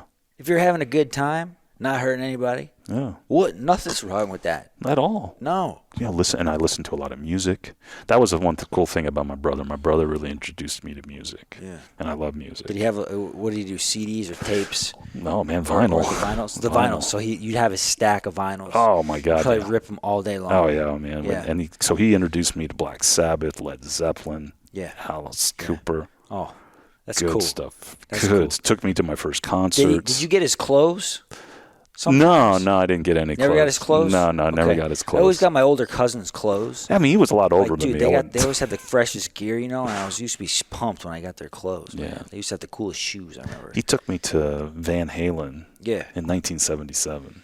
Van Halen. Yeah, like that's Oh some of my my first gosh. rock concert. That's a big deal. Like back in the day, that time, you didn't really see it. Well, I don't know because I was a kid, but like I go to concerts now and I see I just see generation. Maybe that's how it's always been. But I always thought like I was like the youngest person at this concert.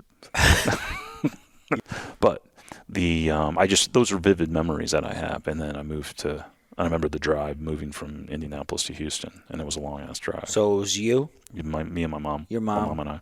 Yeah. and that's it. That's it. To Houston. Your stepbrother and the dad stayed. Dang. How was that trip for you? Was that sad, man? Yeah, but for me, it was like a journey. It was a journey. It was a journey, so I didn't really even think about it. Really? Yeah. You were excited about next steps. I was excited about what was next. So how old were you, said? 7. 7, right. Yeah. You moved to Houston when you were 7. What part of Houston? West Side. West Side. Yeah. So, okay. Cypress area? No, farther south, so Memorial area. Very good. Yeah. Yep.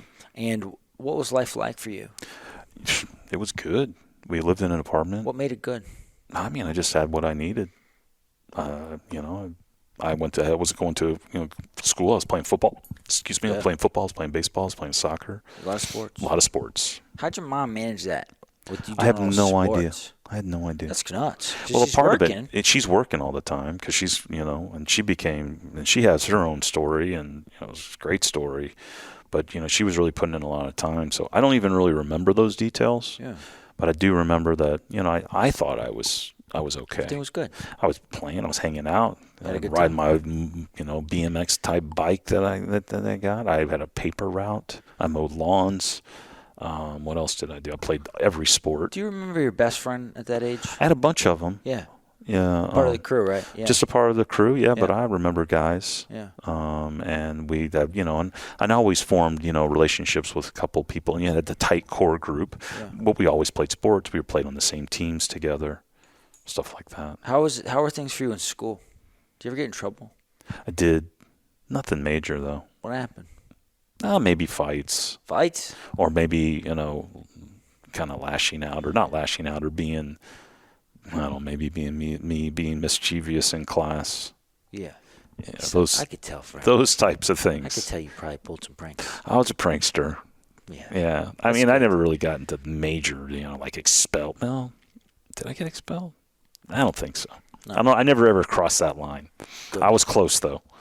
And I think it was probably because the coaches always kept me in line. And I think that was another reason they had more father figures in my life, because I didn't have one. Even though my dad, he just didn't live with me. Then I would see him only during the summers. You just remind me of a story I think you might like. Our neighbor here in Austin, Matthew McConaughey. You read his book by chance? I haven't, actually. Great story about his brother, okay? So Matthew McConaughey and his brother's dad was this huge dude, okay? This steel force to be reckoned with, okay? And if they ever messed up, they were so afraid of this guy, okay? If they ever messed up, he would beat him up, okay? The brother. The dad. Oh, the dad. The dad would knock their socks, right? So the brother got caught smoking pot in the parking lot of the school, and the coach said, "Hey, I know some of you guys were smoking pot out there, and who did it?" So the brother says, "Oh, just like Dad would say, if I man up and I tell the truth, I'm going to be okay." So he stood up. He was the only one to confess, and then the coach said, "Okay, come talk to me in my office. You're the only one that says it. All right, come over." He got him in trouble. He said, "Guess what? You're off the team. You smoke pot. You're off the team." He goes, oh, sir, whatever. He's like, yeah. Dude, And did he goes, that was that movie. "No, He was what?" a Dazed and Confused, that movie that Matthew was in. Yeah. Well, it gets Similar. it gets better. And he goes, and I'm going to tell your father. And then he went pale white. He goes, no, sir, you can't tell my dad. He goes, yeah, no, I'm going to tell your dad. No matter what you say, it doesn't matter. I'm going to tell your dad. He goes, you can't. So guess what? They went on a drive in the brother's pickup truck, just the brother and the coach. And he said, Coach, you can kick me off the team, but if you tell my dad, I'm going to kill you. What? Yeah. And then guess what? He didn't tell his dad. It's freaking Crazy, right? That's crazy. My point is like, things were different back then. Things were different. Yeah, my dad, the one thing I always remembered about my dad, he had big hands. Did he? Strong hands. Right. He was one of those guys that when he gave you a handshake, I've never had a handshake by any other person ever that was stronger than my dad's. How did he father you? Was he the big hand above? Or was he nurturing? No. Was he was none. In the box, a little cold? None. He was his own thing. I don't think he knew how to be a dad, a parent. So what did the interactions look like? I think we would get along more as what he always would tell me is like we'd be good, friends together. He would say that? He would say that. We would have been best friends together, and we liked each other's company. Yeah. I mean, he would, tell me to do certain things, but he wasn't the driving force. My mom was the driving force, not him. That's interesting. Yeah, it is. It is, and I think it had a lot to do with who I became. Yeah, you're like a freaking blind bat in a cave. You're like, I need direction here. And that's through sports and being a member of a team. But also being an individual on a team and how to be able to conduct yourself properly. There's that whole other thing. And so I think that had a lot to do with who I became and one of the reasons why I was selected and what I became as an operator. Because you're thinking a different way. Yeah. I think it has a lot to do with it. You're thinking independent. You got to call your own shots. You have to be independent, but at the same time, you have to be able to work independently within a team as well as to be the consummate team member, or as like they told you, the quiet professional. Yeah. That takes a very, very certain person to do that. Mm-hmm. Yeah, despite when you are 24 years old and you know that you're one of the most BA people on the planet, it might get to your head a little bit. But I think that's what this whole thing where that never did, even though we all have ego. Yeah. It didn't. That's good. Because again, you're around great warriors. Yeah. Yeah. And you don't want to taint the waters. You don't want to be that guy. But you would see it. You could see it. And you would see those people and those personalities. They were there. Oh, okay. But they were always regulated. Right. But they would come out during let's just say the after hours. For sure. Because together we're together. And then when we're left up to our own devices, that's when the fun stuff happens. And there's a lot. I mean, look, you're around a bunch of type A's, that want to be the best in everything. Highly competitive. And being able to maintain and keep your level, you have to elevate yourself, and it makes you better. What do they say? Iron sharpens iron. That's right. So I think some of the more rivalries we had in intra-team than the enemy. Right, the stuff that that hits the heart. Yeah. Yeah. It's like these guys that are on the other sister teams, there's a lot of competitiveness there. And we all want the mission, and who's going to be the best to get the mission. Dang. Yeah, and like I said, it's a different mindset. It's pretty good though, because it takes the emotion out of the other stuff. Yeah. The other stuff just works. But it's still the same, though. Don't get me wrong. They're like the drama. The drama is there. It's just a different drama. And you're dealing with, highly skilled warriors. But again, don't think for a second that all that stuff isn't there. It's just, like I said, it's just different. Okay. So, you're in elementary school. You got in a couple fights. No big deal. Yeah. Mom's doing a great job. Keep you enrolled in the sports. Yeah. Dad taught me, it's like you don't get bullied. Oh. See, that's a good tip. Yeah, you don't get bullied. Yeah. And he'd watch me. I think he'd watch me sometimes, and I'd get pushed around, and he would say, because I wasn't the biggest kid in school at that time. And I was always playing sports with older kids. guess maybe I could, but it was a good thing. I'm glad that I did. But I got pushed around a little bit. And my dad said, hey, don't get bullied. You got to take care of yourself. No one's going to be there to handle your business. Again, these types of things in today's world probably wouldn't be acceptable. Right. These days is, hey, you got to come to a verbal You got to breathe. agreement. Maybe you need to breathe. Maybe if I've learned that, I probably would have gotten out of some of the situations. But I didn't have regain centeredness. Exactly.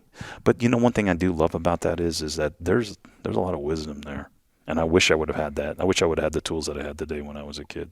Same. Right? They don't teach you so many important things that they should.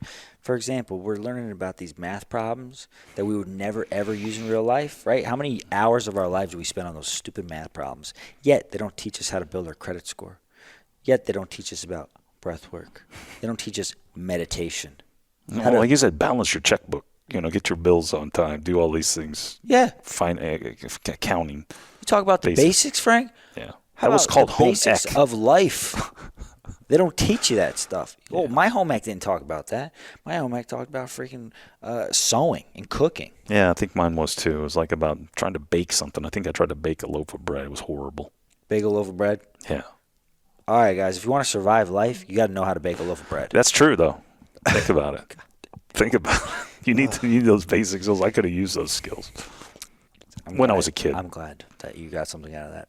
Well, I mean, That's good. Yeah. I don't think I did, but it was there. Or wood shop. Or wood shop. Wood shop's good. Learning how to use a bandsaw and stuff like cut your own finger off and stuff like that. So you're in elementary school, heavily involved in sports, right? Yeah. The worst thing that happened to you was that fire. Worst thing happened to me was that fire. You're still managing the stress. Yeah. Yeah. Yep. Middle school comes along. You living in the same apartment in Houston? No, because when middle school came, I think we had moved. At the year going from elementary to middle? Elementary, because I was in elementary school in Houston, 4th and 5th grade. Yep. And then? And something happened, I think, when in 5th grade, I think I went through my first major hurricane. It hit Houston pretty bad. Yeah. I can't remember the name of the hurricane. So it was often. bad. And that was the first time I'd ever gone through a hurricane. I've been through a tornado before when I lived in the Midwest, because there was a lot of them. Okay. But this hurricane was pretty bad. And I remember it blew the doors open or something in the apartment or something along those lines. Like these French doors. You're in 5th grade-ish. I was in 4th or 5th grade. Okay. That might have freaked me out a bit. It did? What's up with all these things happening in your house? Yeah, no, First that's it's the weird fire, thing. Next thing it's water. Fire, water, the elements. The elements. Don't tell me. I wonder if any other elements came about in your later years. We'll see. We'll see. Boy, oh boy. Wind. No. So, you're in this flood in your apartment. Yeah. You made everybody okay though? Yeah, I think after that we decided to move. I don't know the reason of moving. Just moving to maybe same school system? Same school. I stayed in the same school. Okay. And then again I remember playing football and baseball a lot. I'm a lefty, so I played baseball. I pitched. Yeah. You're a lefty. That's good. Mm-hmm. Yeah, I'm lefty. We need more lefties in the world, for real. Absolutely. It's so weird that there's so many right-handed people and not that many lefties. It's interesting, though, because my mom didn't understand that. When I played baseball, she got me a right-handed. And I was a right-hander, and my dad saw it, and he got upset at my mom because I couldn't throw worth the crap. He's like, the kid's left-handed. He should not be batting and throwing with his right hand. It's non-negotiable. Exactly. You got to have the mitt on the right. And that's so when I figured that out, and when they figured that out, I was like, oh, this kid can throw the damn ball, because I would look so bad throwing when I was a right, and now I throw as a lefty.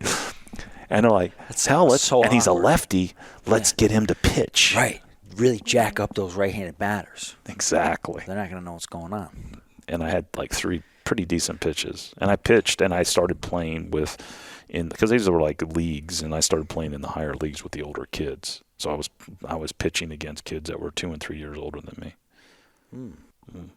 Healthy competition. Very good Just competition. like your older brother. Yeah, it was good. Yeah. It was good to have that, and I loved it, and I loved baseball at the time. But yeah, so sports were really, really central in my life. Let's get up into middle school here. We got to talk a little bit about your middle school experience, because what I've noticed from past guests is that middle school can be really a weird time. Your hormones kick in. Adolescence. Right? Girls might be entering your life. Who knows? You could be overweight for all your middle school, and then all of a sudden you get to high school, and then you're skinny. But here's the thing. You grow. Here's the thing. So what happened for you? Well, let's go back, though. Let's go to elementary school. When I was in elementary school. Talk to me, Frank.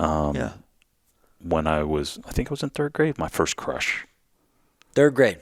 Okay. First crush. Fifth grade for me. Third grade for you. Third grade for me. Very good. And I left that school, so that kind of came and went. But I do remember that. Yeah. And I always remember getting the yearbook and looking at the pictures, and I'm like, oh my God, But that it was very vivid, and I remember that. And then the rest of my memories are all about me, playing sports or riding my bike or going to the 500 or playing golf. My dad, my family are big golfers, so I seemed to always be on the damn golf course. Interesting. And I'm a lefty, so they didn't have lefty, so they taught me how to play righty. Oh, yeah. That's how they did it. I was a lefty, so I was musical too. I played piano. I played guitar, but I've had to learn playing a right-handed guitar, so I wasn't really good.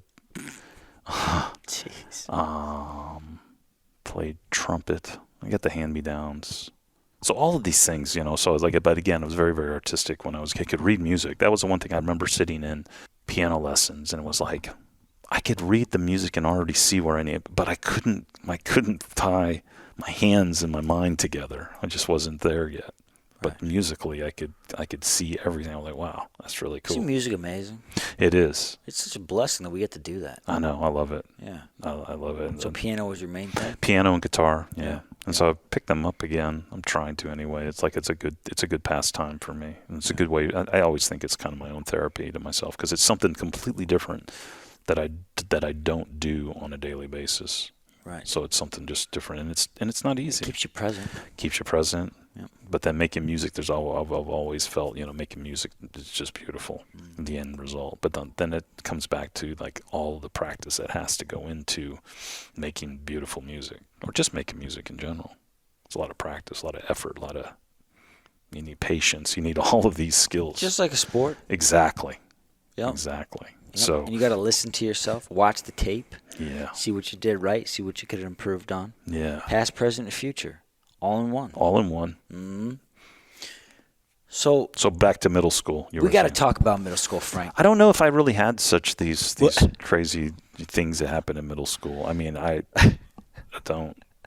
I remember playing a lot of sports. Hey, let me ask you this. So my 5th grade crush, okay? I wished her happy birthday 2 weeks ago. What? Only because she's still in my life. That's incredible. Yeah, she's my friend. That's incredible. Yeah. It's good for you. Yeah. She's cool. She's local. Yep. That's awesome. Do you know who you're... I had one. Yeah? But started in middle school. Okay. And later in life, I never saw her, but somebody I worked for was dating her. And said, hey, didn't you go to this high school? I'm like, yeah. At this time, I said, yeah. Do you know this person? I said, yeah. I was like, oh, I'm dating her. And I said, what? And so crazy. He told her about me, and we never ever, I never ever saw her. Right. But it was just, it was interesting. What a small world story. It was a small world. And then it world. makes you think, is this a sign? Exactly. Oh, like, what is is this trying to tell me? Yeah. Because that's weird. That's out there. It makes it just, so it's a really, really small world. And then he knew other people that I went to high school with.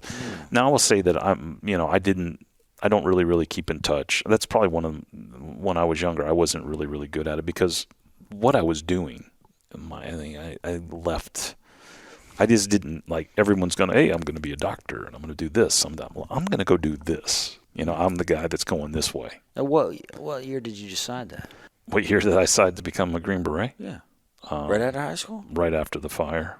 After the fire. Yeah. When you were very young. Yeah, I saw a movie. You saw a movie? I saw a movie. At what age? 5 or 6. 5 or 6. What was That's the when name it of the came. movie? The Green Berets. Wow. Go figure. Stop. Nope. I'm going to tell you. Nope. I'm telling you. I got to ask. You're not messing with me. Nope. You watched that movie, and then at that point in time, you said, this is what I'm going to do. That's what I want to do? That's what I'm going to do. I've heard of that before. That's what like I'm gonna guys do. in the SEAL program, they've known since they were kids. Yep. Yeah. I told you. Yeah. There's a reason for it. There's a reason for it. And I will tell you this. I think that the science behind the selection It's not just the physical aspects. It's the mental, the emotional, the state. Yeah, I do. I actually, and there, because we took a lot of, I just remember sitting for days, it seemed like, taking these damn evaluations. And these were like 1,000-question evaluations. They were really in depth. I just filling in the blank, filling in the Scantron thing. Just like, how many times are they going to ask me this damn question? Yeah, you don't get that in the SEALs. Yeah, I think it's a big differentiator between them and you guys.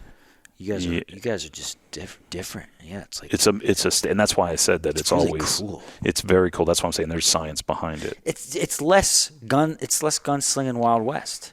It's a different mission. Right. It's a completely different mission. When you say it's a different mission, what do you mean? It's a different mission. How so? What does that Well, mean? you think about it. I mean, the main mission is a Green Beret is a force multiplier. What's that? Force multiplier is being able to train others to be able to do what you do. Oh, so you got to be a good trainer. You got to be detail oriented. You got to learn a language, and you have to be able to do it in your target language. So I speak Russian. That was a Russian linguist. They taught me Russian. Yeah. And I basically needed to train partisan or sympathetic forces in case we needed to go into Russia and do whatever we needed to do there. Yeah, but I mean, you sign up to be a Green Beret, that's not always going to be your mission, to train other people, is it? Yeah, it's part of it. Really? Yeah, it's called foreign internal defense. Okay. Now, again, a lot of the stuff has changed, but during my time, there was still the Cold War was still going on. We still had, those big enemies. The Soviet Union was still there. Somebody told me that you took out Bin Laden. Is that right? That wasn't me. I think that was a Navy SEAL that did that. No. Okay. It's terrible. Wasn't me, man. Terrible humor. That's terrible. No, and I don't think you would have seen one of my ilk saying anything like that. Right. Yeah. Right. Again. Right. Yeah. So middle school was fine, dude. But you saw the movie, and I'll give you another aspect. Yeah. So I had met somebody as well too when I was really young. It was probably 7 or 8 years old. No, it was when I was in Houston actually. A friend of my mom's. He was in the British SAS. It's a big deal. Yeah, it was a big deal. They're tough. Yeah. Yep. There's a lot of similarities actually. The program derives the special operations program derived from. Because they're older. Well, they were created during the time of World War II, but also the U.S. Special Forces was created at that same time as well too. Oh, it's just called a different thing. Okay. So a lot of the similarities, the training, the selection, and all of that. But he was a member of the SAS, and I just remember this guy. He told me some of the things he had done. And he was very open. And then I'd asked him if he knew about the Green Berets because I saw this movie, and I just remember the conversation. I think I maybe was 8 or 9, and it left just not a scar, but it left an impression upon me. And I looked at him because he wasn't some big, strong-looking guy. He just was a normal, regular dude. Now he was older, but kind of maybe made it more tangible because I met somebody that was in something like that. Right. But yeah, then the focus was always in my mind, my subconscious. I was like, I'm going to do that one day. Dang. Yeah. There's a saying, some of the best SEALs are the guys that are like the smaller guys. Well, I think everybody comes in different shapes and sizes. Yep. And Indeed. Mindsets and deeds and things that they can do and superhuman skills. And I always realize that you never ever judge a book by its cover. But this is life. Because I've seen people that you wouldn't realize who they really were, but they had some crazy superpower. They could do things that nobody else could do. And I found a lot of those guys I served with. All in one place. Yeah, it could be just different things. What are you looking for in life right now? Peace, maybe. What else? Happiness. How do you know you've got it? I don't know. Maybe, because I feel great right now. Maybe you've got it. Maybe I do. And so maybe this gets back to what I think about. As we ascend the mountain to whatever those aspirations, look around you and smell the coffee. Look around you and enjoy the journey, enjoy the path. And I think that's something that I never really did when I was younger, was enjoying the path. Because I trained like 2 years before I went into selection. Yeah. 2 years. I was young, but I realized I had to train. What did you train for? Physical fitness stuff? Yeah. Yeah. How to tie knots, maybe? No. No, just the how to physical walk stuff. with a pack on your back, Mm-hmm. how to be able to swim with all your uniform on, Mm. how to run. Was it guided? Did you have local guys doing No, it? I did it all by myself. Okay. At any point did you have the local guys doing it? No. Nope, just me. Okay. I would run for hours. I would ruck for hours. I would swim for hours. Yeah. I used to actually swim at the at the YMCA. Yeah. Oh yeah. And I would ask them because they didn't have a pool, but they had an Olympic pool, and I was like, I need to be able to swim in my uniform and boots. Is that okay? I'm like, well, you're not gonna be able to do that when the members are here. I said they'll be clean. I'm just And then what I did for extra was I wore 5-pound ankle weights or wrist weights on my wrists and my ankles, so 20 pounds, and I would just swim and not touch the bottom or not touch the side for an hour. No one taught me how to do that. I just did it. Just set the benchmark. Just you do figure it. it out. I figured it out. And you do it. There was no Because Reddit. You know it's going to be good. Yeah, there was no real internet like that back in the day to find these things out. You got to figure it out on your own. How do you figure Literally. it out? So I'm like, okay, I'm going to swim. I just figured it out when I'm like, I'm going to swim with weights because I don't want to swim with whatever. Like, that'll be good. And that was really good. It was. Turned out to be positive. And I only had to swim 50 meters. It's a 50-meter swim. That's nothing. No, it's one down. Exactly. Yeah. I jumped in the water. Yeah, Olympic size, it's one down. Yeah. Yeah. Just jump in. Just jump in. I just jumped in and I swam. I think I was probably the fastest dude there for sure. You're like, Damn, that kid can swim. Holy shit. You're like, I over-prepared, guys. But Don't mind me. here's the thing, though. I'll even get to that. Yeah. I've just kind of cut your talk here because now that gets me to a story. Is that I was in such great physical condition. Little did I know that I would need every ounce of it, because this is where it became a mental game. Is that during the selection, I don't know if you were familiar with the SF selection. When I went through it, I think it was. I watched the documentary. Okay, right? You see that they did one on Discovery a long time ago. Yeah. That's pretty good. That was kind of what it was like. I think mine was 22 days. Okay. And I broke my right foot on the 4th day. What the heck? Yeah. I broke the 3rd metatarsal on my right foot on the 4th day. It was a nighttime land navigation. Now, just to give people context, the SF selection, that's just like the boot camp pretty much. No, it's not even that. It's just a bunch of tasks that you have to do.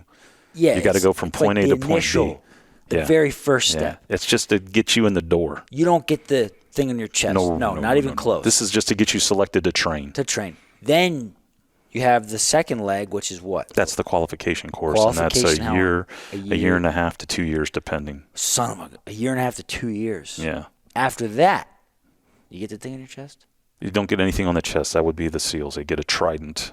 We get a tab, and then you get a beret. Tab and a beret. Yeah. After a year and a half, 2 years. Yeah, exactly. Okay, very good. So it's a progression. Yep. I think I went through. I remember I had like an initial roster of people.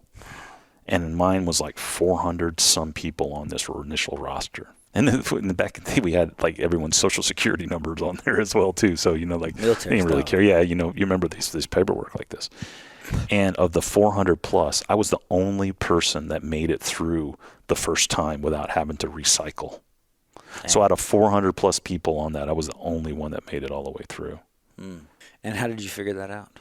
Oh, I went down one day through the list, and I remembered everybody. Instructors didn't give you praise. No. No, you don't. They don't give you anything. Nothing. They don't even talk to you. Right. They only tell you what to do. Good. They don't yell at you. They don't scream at you. They don't motivate or demotivate you. Yeah, it's just like, here's the task. Here you go. What they do, though, is they say nothing, and they walk with you, and they're just taking notes. It's kind of funny. Absolutely have no idea. Hey, no, nothing. Right. No, they're watching every freaking move that you make, and they're just sitting there taking notes, and you're just like, what the hell? And I think that's why I'm saying the mental aspect of it are incredible. Think about going through that today. And if people are like, are you going to say, like, be raising your hand, can you comment on my performance? I'm like, I'm not going to say a damn word. I'm just going to watch you and assess you. Experience. And I actually I was going through some old paperwork or something, and I had written something down. Because they used to say it to us all the time. You're always being assessed. You're always being assessed through that course. Yeah. So you're being assessed at what you do and what you don't do. So it gives you this in the back of your mind. Shouldn't you be doing something else? Yeah, remember they dropped a guy because he fell asleep for like 10 minutes or something. It Something happens. super small. But yeah, And you it's like, can't nope. do that. Done. Bye. I had people in that course, in the selection phase. Yeah. They were in incredible shape. Incredible. They were in better shape than me. I literally trained almost 2 years. They were in great shape. And they didn't get selected. The mental game. Yeah. And so breaking my foot on day 4, Yeah. the only saving grace that I had was I had finished the runs. So you have to run. You're in your boots and your uniform. You have to run 4 runs, I believe, at the time. And they didn't tell you how many miles. And there's no like intel about what you got to do. You just, like I said, there's no Reddit. There's no way to find out, well, what's going to happen? It's nothing. You don't Blind. know. So I'd done all the 4 runs. Yeah. And it was that night that I broke my foot. So I told myself, well, I don't have to run. But what I didn't realize is I got to go through these team events. And the team events that you go through, they're simulations of things that you're going to experience on the battlefield. And they are difficult. Yeah, you're probably sprinting. You're doing a lot of other things. And at the time, you're always carrying a pack that weighs no less than 65 pounds. Always. Always. It's just part of the program. It's just a part That's of your best friend. It's an appendage. Yep. And the reason why I say it's 65 is you had to have food and water. The rucksack itself could not be below, because you would weigh it every single day. And if it was below 45 pounds, you were gone. Or they would write you up. They would catch you. They will catch you, and they weighed you going out and coming in. Yep. And that was the thing, because you'd weigh it. I remember the scale that we would weigh. Integrity, no cheating. No cheating. You cheat, adios. No cheating. Yep. So breaking my foot that night, I thought I was done. But I said, no, I'm not going to quit. I don't know why I did that. So I basically had 100-mile-an-hour tape or duct tape, whatever. Yeah. So I just taped up my foot and just put pressure on it. Right. And I never took my foot out of my boot. Right. For 18 days. Just kept it tight. Just kept it tight. And if I had to change sock, I would do it real quick, or they had like showers, and they were cold showers. There was no hot water. So I would put the damn shower on so my foot wouldn't swell. And then I took Motrin, because they did give me Motrin. Okay. I went to the docs to see the doctor, and the doctor basically told me, he was like, oh, yeah, your foot's broken. So we'll see you next time. And I said, what? No, I'm not seeing me next time. Nope. He says, dude, you're not going to make this. And then not trying to demotivate you, but I said, no. I said, can I take Motrin? And because in this course, they can't kick you out. You have to voluntarily withdraw. VW, like in SEALs, you have to ring the bell. You got to voluntarily withdraw, or you have to pass out, or whatever. There's no tapping out unless you do it yourself. They're not going to tap out for you. So the guy, and we called him Dr. Death. He was the medic. Yeah. We called him Dr. Death, because if he was following you, he had a red Suburban too, and he'd follow you when you're on these events. And you saw the red Suburban, and then you get put in the red Suburban, and you get the long faces, and then you were going home. You're going back to Fort Bragg. I was like, I'm never going to be in that damn red Suburban with Dr. Death. And he basically told me, he was like, okay, we'll see you out there. Because the next day I had a 12-mile, no less than 12-mile road march, forced road march. And what was your internal dialogue that whole time you were dealing with that pain? Don't quit. It's just pain. Deal with it. You're strong. When you say it's just pain, it's just what pain. does that mean to you? Yeah, it's just temporary. And then walking actually felt better. And you didn't think that, okay, this pain could actually lead to long-term... I didn't care. Why didn't you care? Because I was going to make it. Because I felt to myself, if I didn't do it this time, I wouldn't do it. Ever. So it was a do-or-die situation. Kind of. The way you saw it, yeah. Which had a lot of foreshadowing, because I think it actually built my internal resiliency. For sure. Right. Yes. Because you walk around on a broken foot with a 65-pound rucksack, carrying all these things. There's no doubt. That physical stuff changes you. Yeah, that people say, what's changed you? Like, what's changed you? What made you unbreakable? I think it was that. Physically and mentally. I think that's what made me realize that, man, you can do things. And I think there's been other people that have talked about this. I won't mention names, but there are people that have been through far worse than I went through. I mean, knees destroyed. Everybody knows. Right. Which, I think is a great story. And it shows how strong the mind is, and you can get over pain, but think about it, you're going to be in combat. Or even if you're a pro athlete, you're dealing with things. People deal with things at work, that they have debilitations, right? And that you can get over them if you put your mind to it. So this gets to that whole mindfulness piece. Yeah. Yeah, I think that's an underrated thing, is building mental fortitude through physical activity. I think that they should teach that in elementary school. Hey, look, if you really want to excel in things in life, you should challenge yourself physically. Think about that mindset that you've had, right? And I'm going to encourage anybody listening to this to ask themselves that same question of what circumstance can you apply that same mindset to? I think in anything. You're going through right now, right? I think in anything that you're dealing with. Well, that's you, right? Yeah. You think that it can be applied to anything, right? We want the audience to consider that. It's something that's happening in their life right now, right? What are they willing to apply it to? That's a good one. Right? Now, let me ask you this. Throughout your life, have you, in fact, applied that same mentality to everything? Have you? Or, looking back, is there things that you might have not? I've applied it everywhere. Are you sure? Pretty damn positive. I've had multiple careers I've done. I continue to do things differently. Yeah. All right. Yeah. Aren't you glad I asked, though? I am. I think it's a great question. All right, cool. So we're going back to middle school, Frank, because we got to get this wrapped up with the middle school and high school stuff. You see how I have a way of stringing things through other portals of your portals? Yeah, I'm reeling you back in over here. No, this is awesome. I love the stories, so it's great. What happened to you in middle school? Was it relatively neutral? What do you remember the most about that? I remember we had to move. So I did move during middle school. Yeah. So my mom had a really, really good opportunity, and we needed to move. And we actually moving into a house. So she had a way to get a house in, so we were moving into a house. And it was the first house I actually lived in when I was a kid. Okay. House. A house, yeah, because we lived in apartments. And so, the home ownership and at this time, this is like in the 80s, early 80s, early 80s. It's not easy to own a home. It's kind of like it is today. You're in realty. Interest rates were like interest rates were crazy high. So that opportunity came up, and so we moved. So I moved to a different school district. Okay. And so different friends. Yeah. And so it was up in Cypress area, in the Houston area. So the people I'd grown up with and I got used to. I'm leaving. Damn. Why'd you move?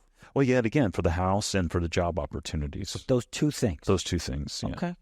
Straightforward. Yeah. I mean, and it's like, hey, and it's like, and so I loved it living in that house. It was a great house. It was really nice. And I little elbow room. You did. And I had my own little lawn mowing business. I got to cut 20 yards for $20. You're making money. I'm making money. I was making $400 a week. Yes. At the other place, I had a paper route. I wasn't so good at it, the paper route, because I had to deliver.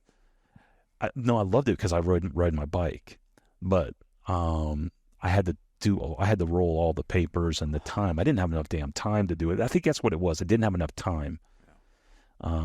So I just, that was a really difficult job. I was young though. Come on. But you had time to mow the lawns. But I had time to mow the lawns. Dude. And I was like, and you're one of the few kids in your class that had money. And I had money. So I could, what the hell? I would, whatever. Yeah, I was whatever correct. Whatever. So I usually hung out with a lot kids a lot older than me. So what did I start doing? We started buying beer. Yep. Beer money. 2 days in a row, I've got someone in the podcast room from Houston that was drinking beer. That was a big thing back then. What is up with that? Huh? That was a big thing back then. Yeah. Yeah, I think drinking beer and keg parties and all that stuff when I grew up in high school, that was huge. Yeah, same here. Okay, I think grew up that was in the woods. That's it. And so these things, this is natural progression in life. Yeah. It'd being an American kid. If you didn't do that, it would be weird. I kind of agree. Yeah. In Texas. Especially in Texas. Yeah, in Texas, it was a big cultural thing. But it took me away, and I started playing football and sports with other kids that I hadn't played with and becoming team members with them. But I also still stayed in touch with my other friends as well, too. So I had friends in both, so I would kind of hang out with them. Covered some area. Yeah. Covered some area. Yeah. That's good. Yeah, it was good. I do remember, though, that it was different, and I didn't like it as much as I liked my old friends. But then we moved back.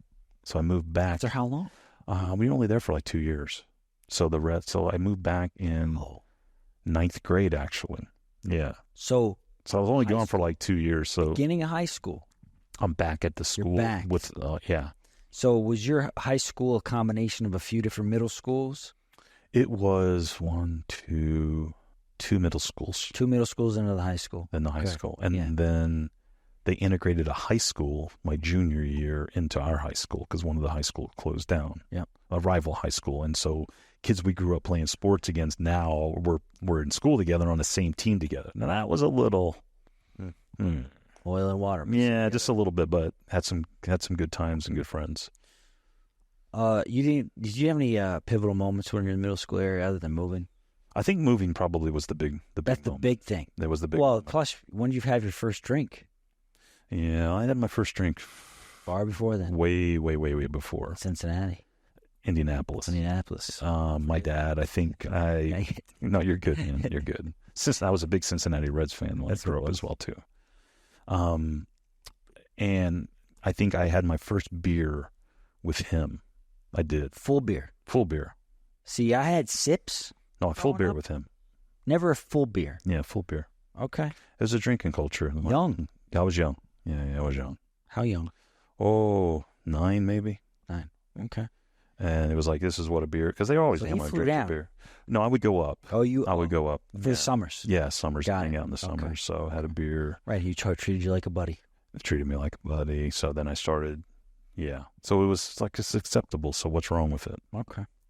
And I don't think, at the time it was his thing. It's the norm. This was the They used to smoke cigarettes in restaurants, folks. Remember those days? Oh, yeah. He was a big smoker, and I always remembered him smelling like smoke all the time. Smoking those Marlboros, those cowboy killers. Camels. He was a camel, no filter, Ruthless. dude. He was a damn. Oh, my God. That was hardcore, man.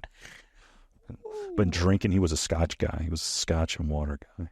Scotch and water and his Camels. But my dad was, he was immaculate, man. My dad was very, very well put together. Dentistry, you got to be detailed. Dentist. Super detailed. My dad was, his house, I mean, everything needed Was he to be making dressed right. Oh, man, he did really well.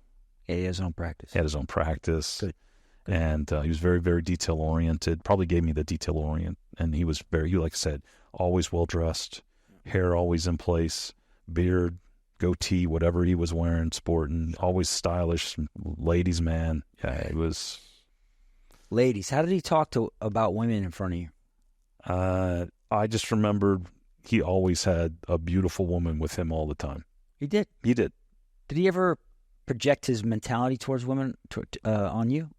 He always was a gentleman. Okay. I never ever saw him not being a gentleman, except when he was with my mom. I remember fights that they would have. The reason I ask, one of my buddies was hosting a class the other day. He said that at a very young age, his dad would have him go hit on women and call him, "Hey, baby," stuff like that. Wow. Yeah. Okay, that's different. Right. So you're saying that didn't really happen. It was very kosher, very smitten, everything. Very, very. I Classy. didn't really see a lot of that. Although one of the women he dated, she had 3 boys. So obviously, when I was hanging out in the summer, I was with them.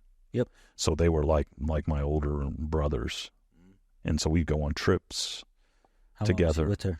A long time. So they were, yeah. They were a thing. You're But yet it's still, even though that was happening, he's still doing all these other things. He's got her, but then he's got, other women. So, interesting. oh yeah. He's double dipping. Oh yeah. And you witnessed that. Yeah, but he was telling me stories. So he was a pilot in the Air Force as well. So he would tell me stories of that. He would fly to different cities and he would tell me all of his, escapades and, wherever he was. Yeah, you see, I really think that might be crossing the line between friendship and fatherhood, right? This is where it was because he wanted someone to tell his stories to. Mm-hmm. And here's me who's soaking up and God, my dad was a fighter pilot. How'd that impact you? I think it impacted me tremendously, actually. so? Maybe What thinking that specific maybe ways? what was the norm, Yeah? Did that in fact happen to you? Right. Did you feel like that was the norm, is my question? Yeah. You did. Yeah, why wouldn't I? Now let me ask you this. I didn't If you really weren't see living like anybody that, else, though. If you weren't living like that, did you feel out of the norm? I saw it in the friends that I would then hang out with. How so? Well, I saw maybe what a healthy relationship looked like. Yep. So, yeah, so those things are still being unpacked. In what way? Oh, I'm just saying I'm unpacking all these things still after You so are? many years. Of course. I mean, Eventually you got married. yeah. You were a young buck. I was very young, 20. 23, 24 years old. Yeah. How'd you meet your wife at the time? Through a mutual friend. Yeah. Yeah. And you were in the military? I was in between, actually. Oh, I was in between, and I was training actually to go to selection. okay. So that's when I had been, beforehand I was in the reserves, Yeah. and I got activated for Desert Shield, Desert Storm. And then I was down in Central America with the Army. You know John Quilly? Mm-mm. Okay. Desert Storm guy, Army. Yeah. So I did all of that, and then they deactivated us, or then they put you back in reserve status. And then I was like, I'm going to go, because this is how I met the Special Forces recruiters. Yeah. When I was on active duty, when I was activated, it's confusing. But getting back to how you met your wife here, you were in between. Yeah, I was in between, and I was training. So then I went in, and then I went to selection, and then went to the whole pipeline. So it became like a long distance relationship. Yeah. And then eventually we got married. And then I was gone. I was deployed a lot. How would you say, it's not whether we win or lose. That's the philosophy I really believe in. It's not whether we win or lose. It's how well we played the game. How well would you say you played the game when it comes to relationship/marriage? Oh, okay. Probably not my best. Okay. Would you say there's a lot of things? I think it has there was a lot of other things affected. Yeah, I mean, there was a lot of other circumstances. Right? You're gone a lot. There was a lot of other things about what I wasn't in a lot of relationships when I was in high school or anything like that. A lot of things you didn't know. A lot of things I didn't know. You were young when you got married. I was young. Right? So a lot of stuff. I was in a different world. I wasn't in the normal day-to-day world. I mean, I'd be deployed like 9 months out of the year. Yeah. And that's the other thing too, is that when you are in this world, you basically have two families. Yeah.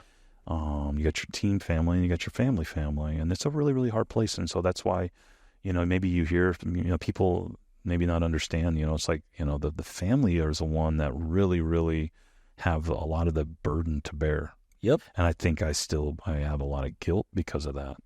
What are you most proud of throughout the way you held yourself in the marriage? Just the relationship. Well, I think it's probably my daughter. Yeah. Yeah. I mean, being able to, this person is she's an incredible human being. Yeah. Yeah. And so I think that is really, really awesome. She local? Yeah. It's awesome, dude. Yeah. Congrats. Thanks. Yeah, that's a big deal, man. It's a big deal. And like, again, so it's like understanding, that, you're responsible, and like seeing how I was parented. And again, I don't blame my parents they dealt with what they had to deal with. Yeah.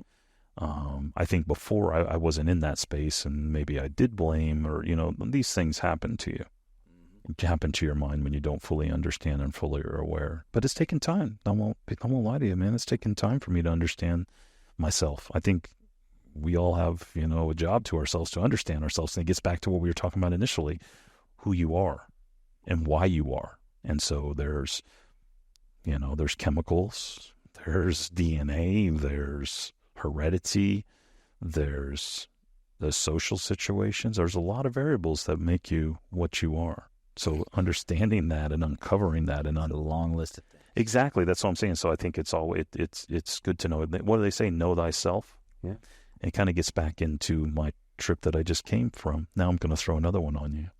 And that is when I was in Greece, I was in Delphi. Well, I went up to, if you've heard this thing, and I'm going to butcher it, but the double epsilon.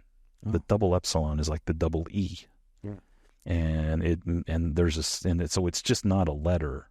It's also a meaning, and it's like, know thyself be true.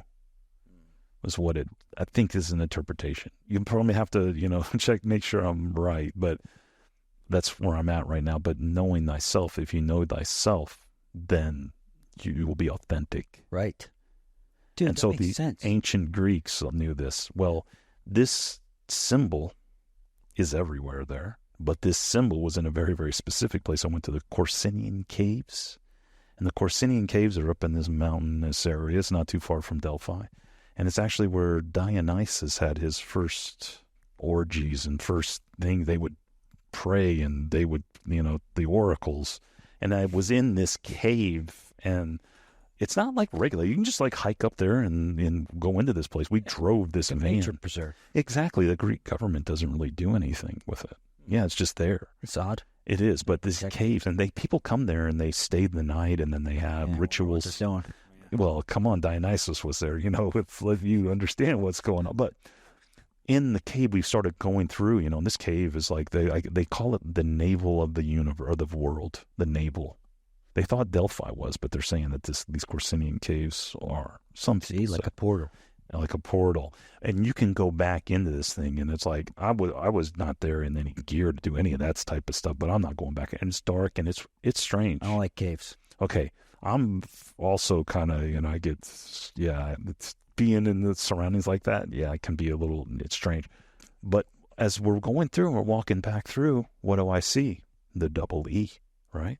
And then you see, oh, hey, I was here in 1927, or somebody here was in 1858, and you start to see all this stuff and all the mixtures, and and then you go back and there's this rock, and you see the double E, and it was like, wow, man, this is some wild stuff going on here.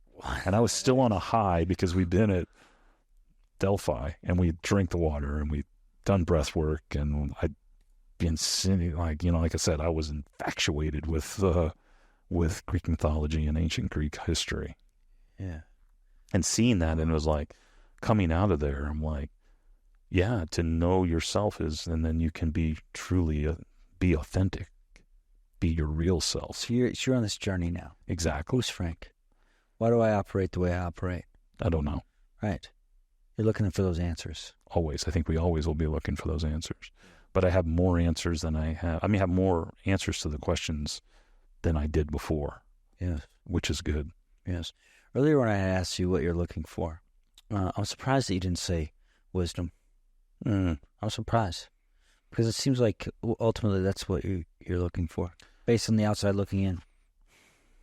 Yeah, but I think at this point in time, yeah, I would say so. But at the same time, if I'm happy and at peace, what do I need? What else? And just me saying it right now, just stream of consciousness. Yeah. What else do I need? Okay. What do I need to have wisdom for? I'm just asking. Yeah. Well, I always look for wisdom. Okay. I ask for wisdom all the time because to mitigate risk in my decisions. Okay. Yeah. Because I have a tendency to impulsively act. So we all do. I think with wisdom, I can pump the brakes and really recall on past experiences to make wise decisions. Maybe our definition of wisdom is different. Yeah, it could be. I think maybe patience is what my definition of wisdom is. Yeah. It's like I don't care. I want to know things. Yeah. And I want to be able to share those things. But thanks. No, I just know that's. I'm impatient as well too. I have all of the trappings still, but I think it's about regulating. I think it's about just understanding. Maybe that's it. Could wisdom be called understanding? Yeah, big time. Okay, so maybe understanding. Yep. And I think that's another thing that I'm learning is seek to understand before being understood. So understanding your situation, understanding others. Seek first to understand. Yeah. Yeah, know thyself be true, right? It's a great one. I'm going to ask everybody to take a second and repeat that to themselves. Know thyself be true. Whatever it may be. Like I said, I don't know if that's the actual meaning or that's the interpreted meaning. Yeah. But it's like it's a symbol now. It's like that's like my symbol. E. The E, the double E. That's interesting. I just made a logo. Yeah. I already have it in my head. Don't you take it from me. No. But it had an E. It's got an E in it. I just made it. And also has Admiral, 5-star Admiral surrounding the E. Yeah. For this men's club that I started here in Austin. That's cool. Yeah, but it's just, here we go talking about some E's. Here we go talking about some military stuff. It's flying around here. And it's also the 5th letter of the alphabet. So there's 5s, and now you have all this other stuff that can go around, mathematical, algorithmic. Oh, boy. That's true. Another episode for another day, because we can go down the rabbit hole with the numbers. By the way, what's your numbers, Frank? I'm not selling you those. Yeah, it's a secret. No, usually it's 7. 7? What, 2 or 1 or 3? 7 and Just 1 7? 25. 7 and 25? Usually my numbers. Okay. You see them often? Yeah. And Kaylee's is 8-8. Oh, okay. She's everywhere, all the time. There's another number, and it's 8 and 4. Okay. And that's the last team I was on. Yeah. 84. So we all have, 4, like the 4 guy, here on the 4s, and 84. So that's the last team that I was on. Okay. And it wasn't a number that I wore, but it was a designation of the operation, the ODA, the Operational Detachment Alpha, that I was on. 8-4? 8-4. So when did you get your first car? My own that I bought, 1990. What was it? A Volkswagen Jetta, black. I tinted the windows, stick shift. Do you wish you still had it today? It was a nice car. Yeah. But You can't go wrong with a black Jetta, dude. Black Jetta was cool back in the day, too. You can't. It was a really, really good car, but it had a crappy bunch of electrical problems like VWs tend to have.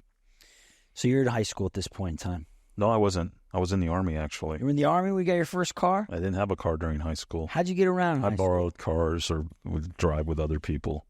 So let's talk a little bit about this. You're in a new school. It's a combination of your existing school district, 2 middle schools, plus a neighboring high school that was the competition enters. So that's a little unique.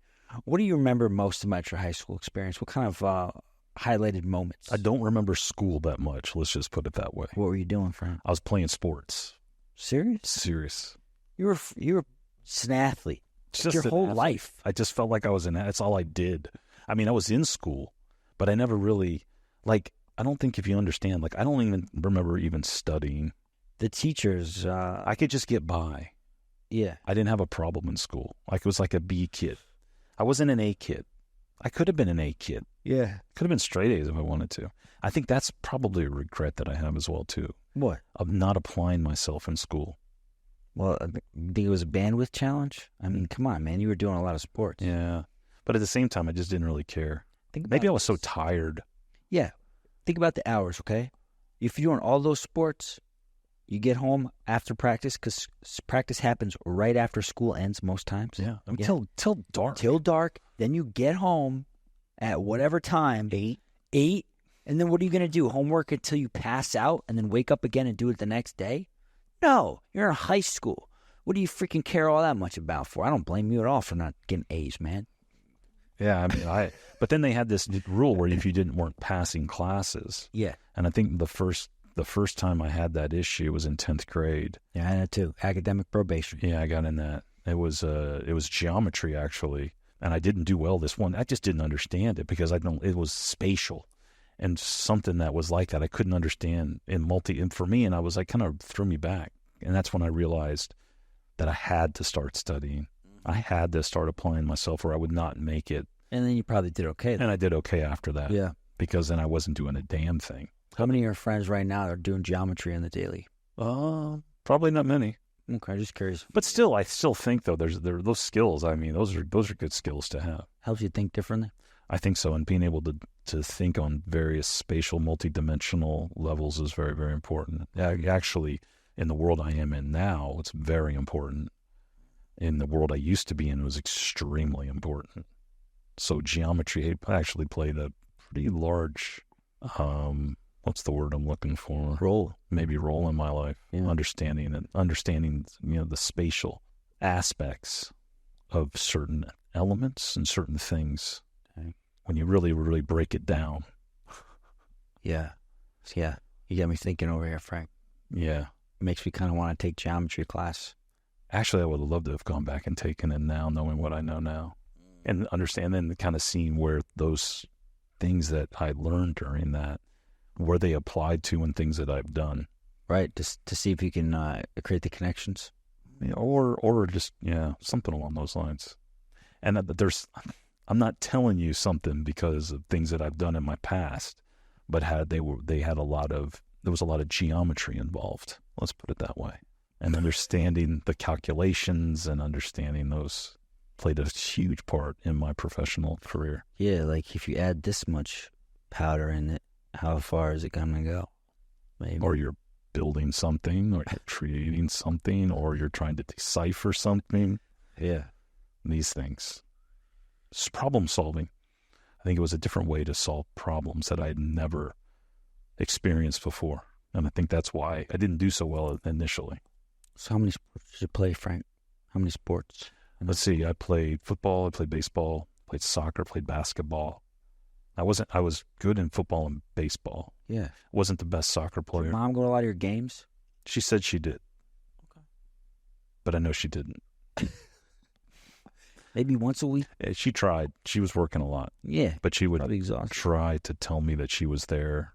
Okay. And I knew she wasn't. But that's okay. Oh, all right. So let's just say then It's a lot. I was playing for the team and playing for myself. But not saying that they didn't go. But no, I didn't have a lot of fans in the stands. Let's just put it that way. And when I was on the field, when I was playing, it was only me. You know what I mean? It was like I was tunnel vision. What about the girls in high school? Did they were they knocking on Weber's door really close? Yeah, I mean here and there, but again, I was so damn focused as a kid. I was a really focused individual. Maybe hyper focused. You're still focused, Frank. Yeah, probably. Yeah. Probably.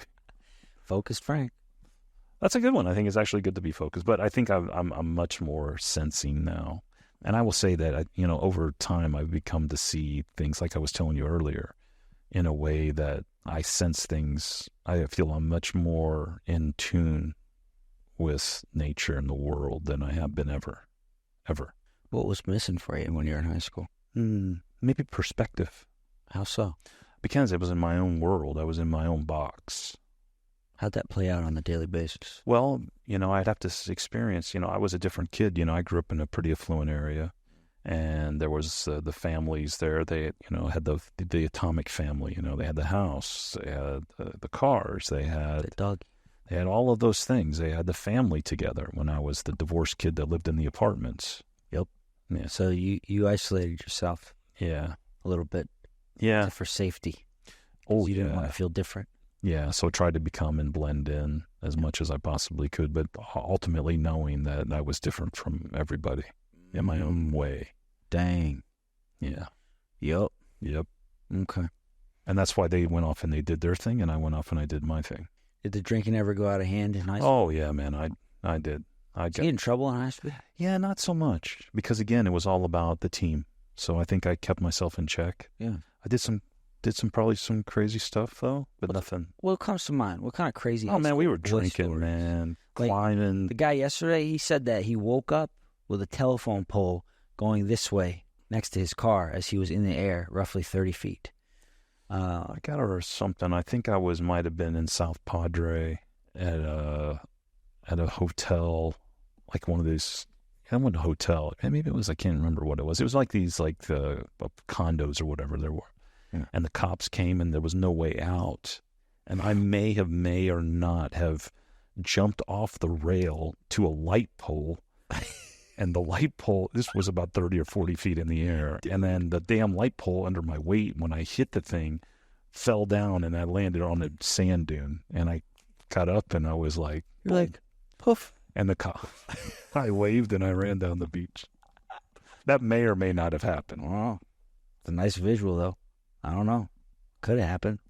Wow. That's a good one.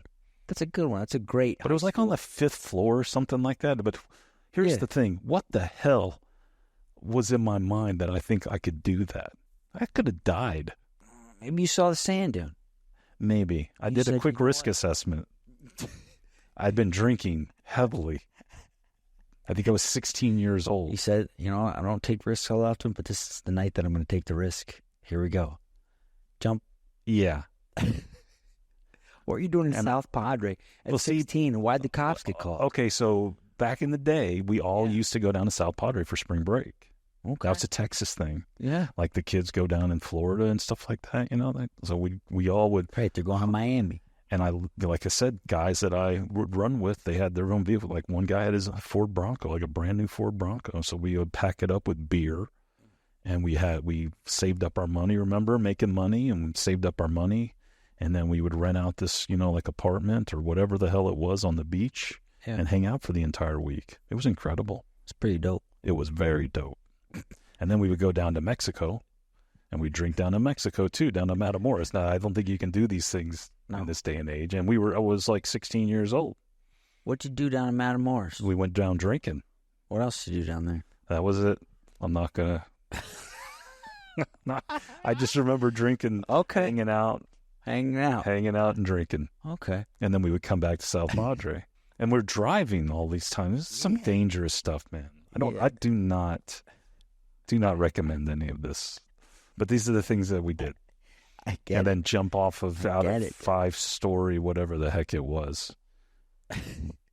One time I did this thing called a Superman, where I let my buddy hop in the driver's seat of my car, and I got on the roof of my car. Oh, crap. Cracked the windows.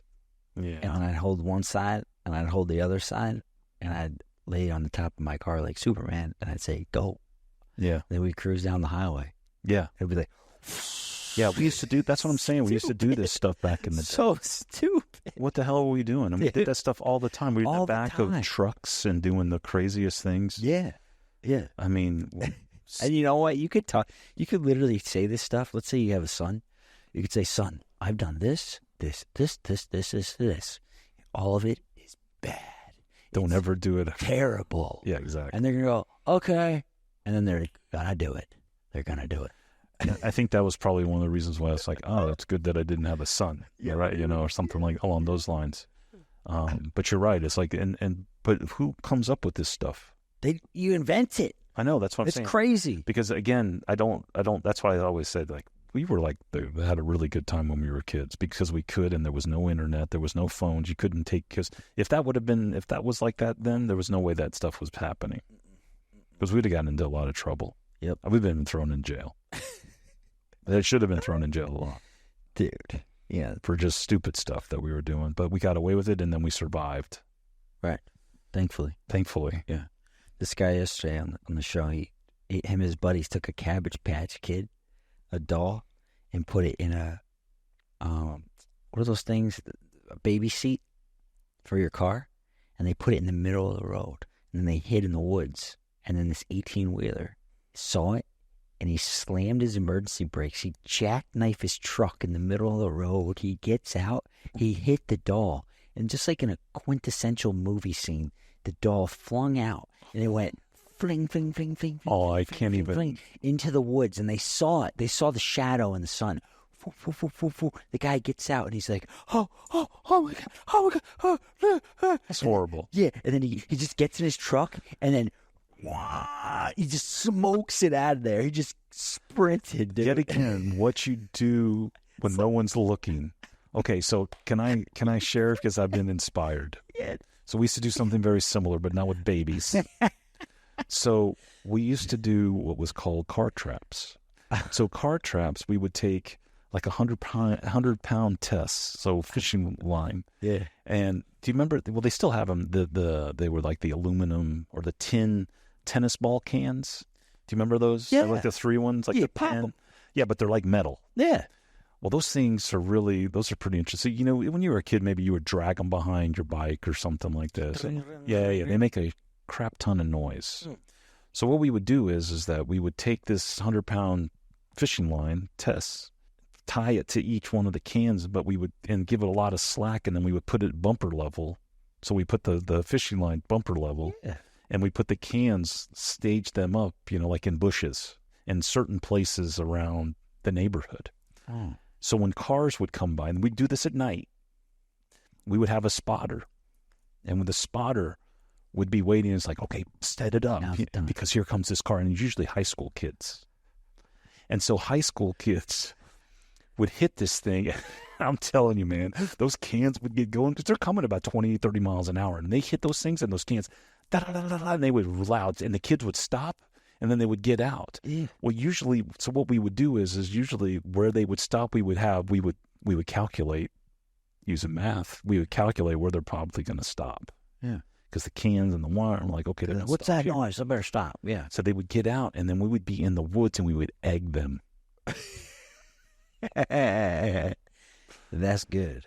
It was really good. That's good. We would That's egg fun them. mischief. That was fun. That was like mischief. And then we'd have our little BMX bikes, and we would haul ass, and we'd go into the woods. Remember, I was scared of the dark. This was happening at night.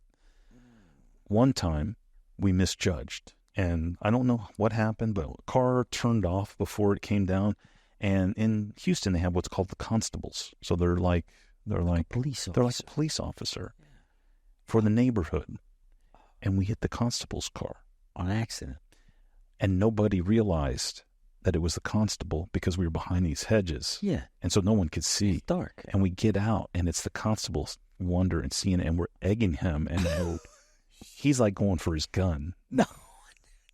Oh, bro, you could have gotten popped. Could have been. Literally. We were really close because to egg somebody, you got to be pretty close. Yeah. Because this little area is a small area. So we got there egging, and we're like, oh my God. So I just remembered the eggs are coming out of your hands, and you're like, that's the constable. Yeah. This guy calls in all his friends, and I remember it was the fall, and there was a lot of trees where I live, so there was a lot of leaves. I was literally in a trash can with leaves on me, and they were passing by, so I'm in the trash can, and I'm waiting they're going to find me. Oh, my God. So I had leaves, and I was in the trash can with the leaves in there, just waiting for hours. They were patrolling the neighborhood. Looking for us. Dude. My bike. Didn't call his buddies. Yeah, he called. It was like 5 or 6 constables. They were running around, and people. So we all split apart. Oh. And I literally sat in there by myself. And that's when you learn the lessons. I learned lessons. Those moments. I learned a lot of lessons. I'll never do this again. But then I was exhilarated, and I'm like, this is pretty cool. I kind of like this. Yeah, you're hiding. You're hiding, Getting away with it. and I'm getting away with it. And I'm in this trash can, and they can't find me, and I'm in this trash can with leaves. The first thought was to get under the leaves, but I'm thinking, because there was a big pile of them, I'm kidding that somehow somebody, I don't even know who these people are. I'm just in there, and I'm like, no, I'm going to get in the trash can. They'll not find me. They won't look in the trash can. Yeah. Why would I be in the trash can?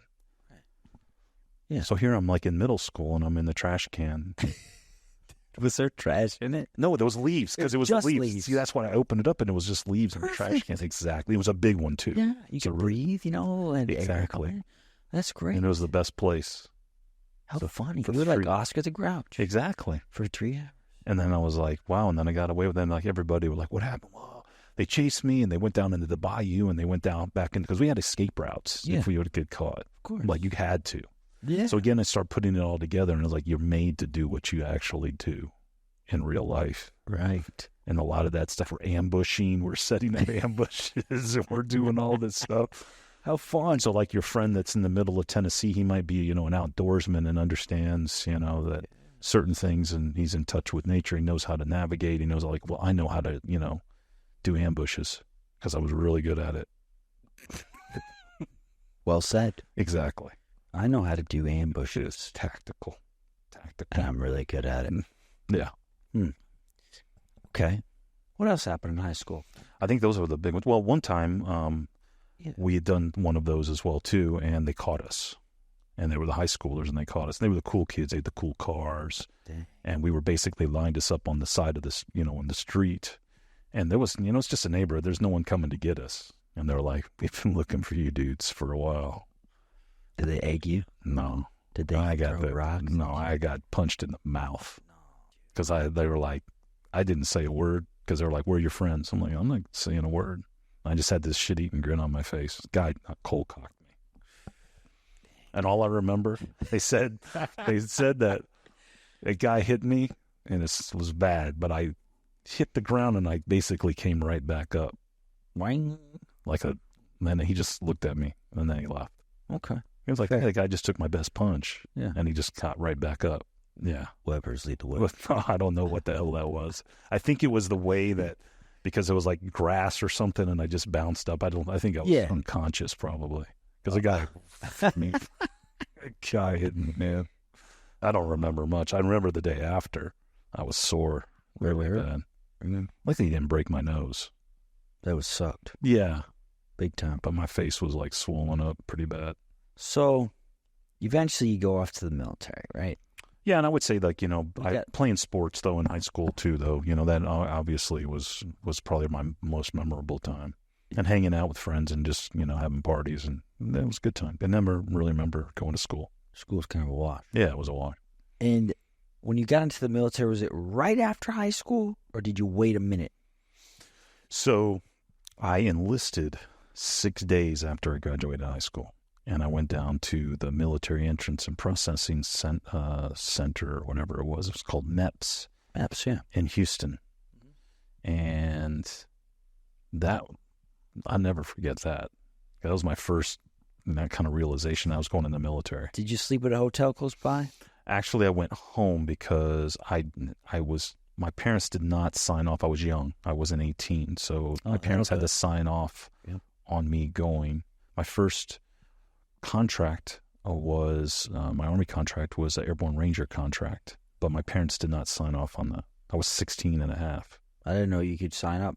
You could. Your parents sign off. Yeah, they had to. Yeah, they had to if you wanted to go in early. You just said, you didn't even have to. I don't even remember. You You can go into the military at 16 and a half? Technically, no. But you needed your parents to sign off on anything before you did it. Well, so when can you, let's say they sign off when you're 16 and a half. When can you actually go in? I think when you're 18 at that time. But that's just regular age then. Yeah, that's what I'm saying. I think they needed to sign. If you signed the contract, you had to be 18. Any time before actual 18th But I knew people that were that young in because still they going in. Falsified something. You know. Okay, fair. Yeah, but I'll just say that I was not running away, but running away to join the Army. I think I was probably subconsciously running away from that life. Why? Don't know. Did you like it? No. Why didn't you like it? Because I was not being who I really wanted to be. Who did you really want to be? Soldier. Green Beret. Really? These people weren't that. I'm not saying anything against that, but they just weren't. Right. So, yeah. And then looking back, running away from that life and that existence. So you, 4 days, 6 days after high school, you get in there. Well, I go into MEPS, I sign up, and I go through the entire process, get the physical, and I just remember it vividly. You're sitting in it's like you're in a hospital. You your eyes. You do all of that stuff. You get your shots, your blood, fingerprints, everything. Yep. Okay. The whole bending over thing. That thing kind of threw me for a loop. Oh yeah. Yeah. That examination. That's an uncomfortable examination. Thankfully, it's quick. Yeah, but the thing is you're not in a doctor's office. You're with 30 other people, and everyone's collectively. Really? I luckily had solo. Yeah. When I went through, they didn't have solo. Hey, I feel bad for the person that has that job, though. Exactly. And these people, I remember these people. They were old. They were old. Like, oh, my God. I mean, who signed up for this job? Like, they can't even see what they're looking at. I kind of felt the same way as well, too. As this guy, what the hell? So I was violated at an early, God bless. That was an experience. And then I think the biggest thing I remember about that is when all of it was done, we walked into this small little room and it's like, okay. And you don't have any foreshadowing. You don't know what the hell's going on here. And they basically say, hey, raise your right hand. And you gave the oath. And I was like, holy shit, I just gave the oath. And I was like, wow, I'm in the Army now. There you go. And so I was on this delayed entry program, the DEP, whatever they call DEP. And so I had a chance to either, not do anything. I had like 4 months, 4 or 5. So I went to school and I went to college. I went to college for a semester. What? Blend Junior College. Why'd you do that? I don't know. It's short. I know. I still don't understand the reasoning behind it. But I thought you were so when you were training for selection. This is a different time. So I wasn't training. This was this is my literally first enlistment. Just what'd you enlist as, though? So my first contract was Army Airborne Infantry. Didn't get it. So then the only thing I could do was reserves. My dad was adamant. He was like, you will not, because he wanted me to be an officer. Because you will be an officer if you're going to be in the military. I'm not going to let you be a non-commissioned enlisted man. Okay. I'm like, okay, I'm going to listen to you. No. And that was the other thing, too, because I did everything opposite. Yeah, that was the maverick rogue, that left-handedness. Well, yeah. I'm not going to do what you did, because look what it did for you, maybe, even though you did all these things. Well, things. you probably, maybe your subconscious thing is like, who are you to say what I should do? Yeah, exactly. I was kind of, especially at that point in time in my life, I was 17 years old, experienced. Rebellion. Yeah, I was very rebellious. So I enlisted as a military policeman because it was the closest unit, and it was the best thing of all the jobs. I'm like, okay, I'll do that. Why not? Yeah. So that's what I did. So that was my first. I was an MP for about 3 years. Okay. And then you got a contract. Well, then I got activated for Desert Shield, Desert Storm. Got it. So I was kind of in between college and the military which was an interesting place to be because I was not anywhere. I wasn't in college and I wasn't really in the military. So it was kind of in this kind of gray area. So I didn't know what the hell I wanted to do. And that's when I realized that, hey, remember what I said when I was a kid? I want to be a Green Beret. And that all kind of came to fruition because when I was activated, we would go to augment the active duty soldiers that were then going to the desert for the first war. And so that process was long. That was months and months and months. So we went to Fort Hood, which is now Fort Cavazos now up in Killeen. And that's where our duty station was. So we were basically doing police like beat cop type service. So we would do that, but we would also train and do the military side of it and do the combat arms side of things. So we actually, trained to be, to do the mission in Iraq, what a military police, what they do, not being like a beat cop, like, APB or whatever. But it's like being APD because you've got to patrol, the neighborhoods, and because on military base, they have all of the, they've got quarters and it's got all these people. And you got riffraff? My bicycle was stolen on base. A lot of riffraff. Someone stole my bike. Well, I always said, military bases there's a lot of crime goes on. There's a lot of crime. Thought it'd be safe. Yeah. It's America. No, it's not. No, because it's a cross cut of American culture. Mm-hmm. And you get people from all walks of life. And then they're combined. And so you get an interesting thing. So I learned a tremendous amount doing that job. What story stands out to you during that job? I worked my first homicide. I discovered it. Oh, crap, dude. At 18. What? Yes. 18, 19. Working as an MP. As an MP, I came across the scene. I get called on my radio. On base. I get called on my radio. Dude. Yeah. I get called on my radio, and they're like saying, hey, and that was the closest patrol.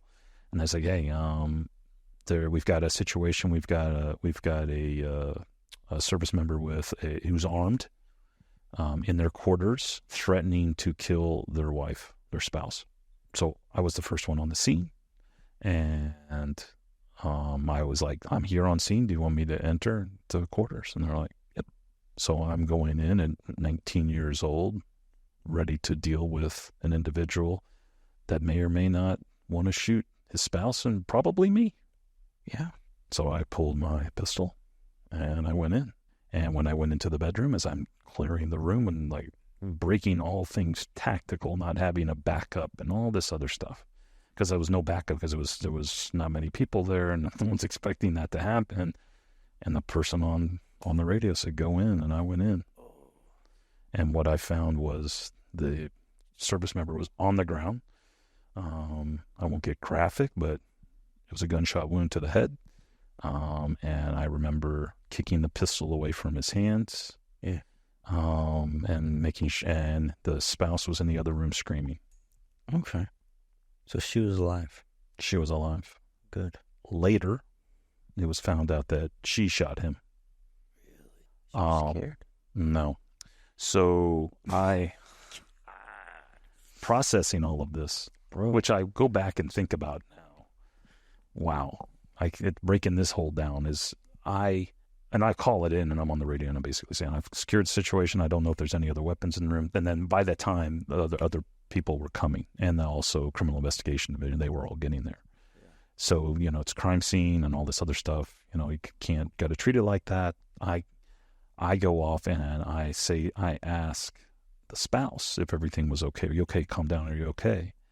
And something was weird. I noticed something. Her demeanor. I don't know what it was. She wasn't true. Something was wrong, was not right. And she gave me her story. And then for some reason, I went into the bathroom. I don't know why. Maybe I was going to get, I don't know what the hell happened. I mean, I just saw this and I'm processing. I still to this day don't understand. I went into the bathroom and I just looked around. And in the corner of the bathtub, I see a white washcloth. And there was probably at the time brain matter or, blood. And it just was out of place.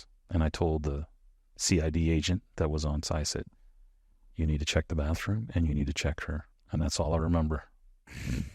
And it was found out that she murdered him, executed him. Yeah. Are you kidding? Yeah. So that was it's pretty vivid. It's dark. Yeah. I had a lot of things that happened to me during that time.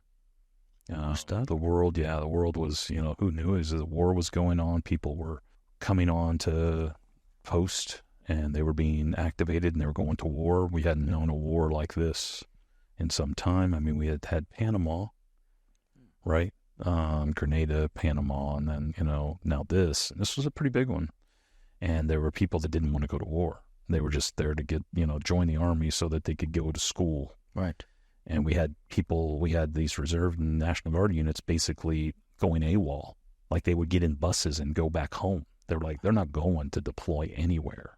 And I mean, I remember I stopped. They told me there was like a busload of people that there was a potential AWOL situation and that they were going to go leave. They were leaving. They're going back to Louisiana. And they called me up on my radio and they said, hey, can you go check that out real quick? There's a situation. We might have a situation. And I remember I see the bus and there's, 50, 60 people like getting on this bus. And I'm sitting there and I'm explaining the situation. They're like, okay, go find out who is in charge of that situation. We'll get some other people there to you. And it was always about time, right? So here's me. I walk up and I'm like, they're all up on the bus. And I get up on the bus and I'm like, who's in charge here?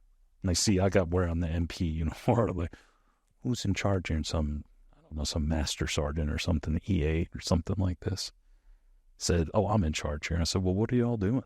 It's like, we're going back to Louisiana. I'm like, no, you're not supposed to be going. I said, I got a college and I'm supposed to be going. Like, they're like, listen here.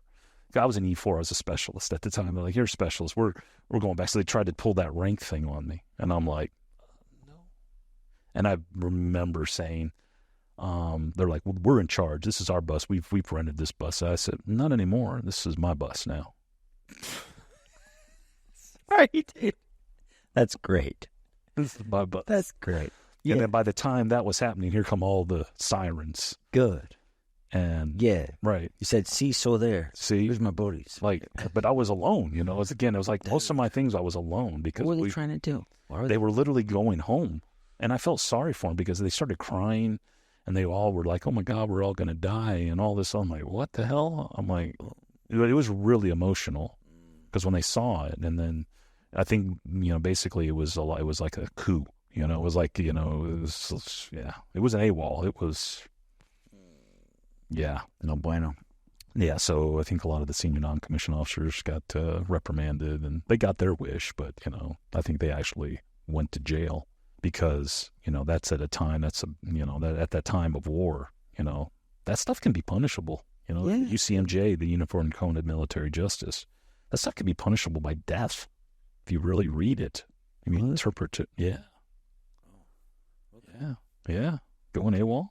Yeah, it's like another set of law. It's a whole other thing that you're so, yeah, it's a whole another law. It's federal. Yep. And it's only to uniform members. That's it. And then, yeah. And then those that are on base, there's a whole bunch of other stuff there. Well, thanks for protecting the UCMJ. Yeah, I did, right? Did a great job. Big time. I was a guardian of the UCMJ for that period of time. But I had some really interesting moments. Those two stand out as well. Pretty big. But then the cool thing about all of that is that one night, I'm working road. I was working traffic, so I was running radar.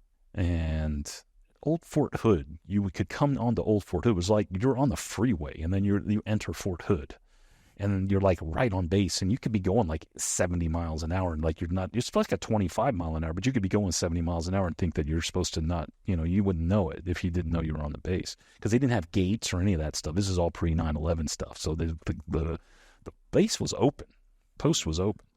And I remember these guys were flying. And I got to pull these guys over because I try not to actually. I thought I didn't really like to pull people over, but that was my job. Because that it sucks getting pulled over. Exactly. Yeah. And I didn't want to pull these guys over. So I pulled them over though, and I wasn't going to give them a ticket because it's horrible, but I was there for some reason. I must have been bored. I was like just running radar there. What the hell? Yeah. And I pulled these guys over and I go up to the car. I'm looking at these guys, and they got long hair, and they got big mustaches, civilian clothes. I'm like, oh, these guys are civilian. They're lost. Yeah. And I said, hey, I think, man, didn't know if you guys know it, but this is a military reservation. You guys I clocked you at 75 miles an hour. It's actually like a 25, 30 mile an hour zone right here. There's no signs. I apologize, but it is what it is. And I was a pretty nice guy about it. And I was like, I said, so if you guys need to go into Killeen or to Copper's Cove, because those are the areas, and this is what you need to do. And they're like, no, we're supposed to be here. We're like, oh, really? Yeah. And I said, okay, what are you here for? I'm like, oh, we're here. We've got an event. I said, you guys military? They're like, oh, yeah. I said, oh, can I see your ID and your driver's license and your proof of insurance? Yeah. Like, yeah, sure. So I see this guy. These guys are E7, Sergeant First Class. And I look at the pictures, and I look at these guys, and like the pictures don't match up. And I'm like, is this really you? And they're like, yeah. And I'm like, so where are you guys from? And they said, Fort Bragg. I said, oh, Fort Bragg. And I kind of I'm like, Fort Bragg, long hair, mustaches. Guys were in good shape, too. I'm like, these guys look the part. What are you here for? Well, we're here for an event tomorrow. Maybe you've heard of it. It's for the Special Forces. I'm like, oh, really? I'm like, yeah. And I'm like, okay. So tell me what that entails. Like, well, yeah, we're going to be doing the PT test. And if, you get a certain number, whatever, then you can go to Special Forces Assessment and Selection, and then potentially you can be in the Special Forces. And I said, oh, what time does this start and where? Yeah. And I literally went and they're like, well, we start at, 7 o'clock. We'll have like weigh in and all that other stuff. And I got off my shift at 7. And I knew where they were doing it at. And I said, well, that's really cool. Do you take just anybody that comes? Like, yeah, if you want to join. I said, I didn't have to pre-sign up or anything. Well, they said it would help if you did. But if you didn't, just come and sign up. And I'm like, okay. And I did. And I finished my shift and I went over there and I basically did the PT test. And they're like, hey, if you will sign this documentation, have your first sergeant sign off on it, and we'll get you a slot in the next selection course. When was that? 1991. For the time you signed that, to the time you went to selection. Well, I took it to my first sergeant, and since I was activated, I was not a true active duty soldier. Yeah. I couldn't go, and I got really pissed off. Swag. Exactly. Yep. I said, why can't you just extend me right now? I'll go on active duty, and then I'll go do this, because this is what I wanted to do. Yeah. It's good that I didn't do that, because I probably wouldn't have made it, to be honest with you. Okay. So the war ended. Well, I don't think I was there. I don't think I was ready. I don't think I was mature enough. I don't think I was resilient enough. And remember, I told you, I basically had to train, a year and a half, 2 years. And so the war ended. And I was already training, don't get me wrong. Not for that, though. And I just started, that's all I started focusing on. Was training for that after that day. So I got out, the war ended. Then I had about a year-ish time before I got the date and I got to re-enlist in the Army. And then I went off. Yeah, I messed up my dates. A year, 6 months. I got out in June 91 and I messed up the dates. Shortly thereafter. June of 91, and I was in selection January. No, I went to airborne school January of 92, and I was in selection in March of 91. Sorry, 91 or 92. Very good. Mm-hmm. Okay. How old are you? Well, that was 21, 22. 21. So you're training to get into selection, right? Just to train to get to get through it. Well, you were 23, though. Then I went through the Q course. Yeah. And it was a year and a half. And during Q course is when you met your wife. Well, it was beforehand. Beforehand. Right before. Yeah. Yeah. Yeah. Inches before. Basically. Yeah. When I was like really, really focused in training. So what happened? Where did you two meet? Where were you? I met at a friend's house. Yeah, but then went to a bar. Yep. Listened to some live music, and that was about all of it. And then we went on a date or something beforehand. Yeah, and then just kept in touch. Yeah. So, but then again, I was like crazy focused, dude.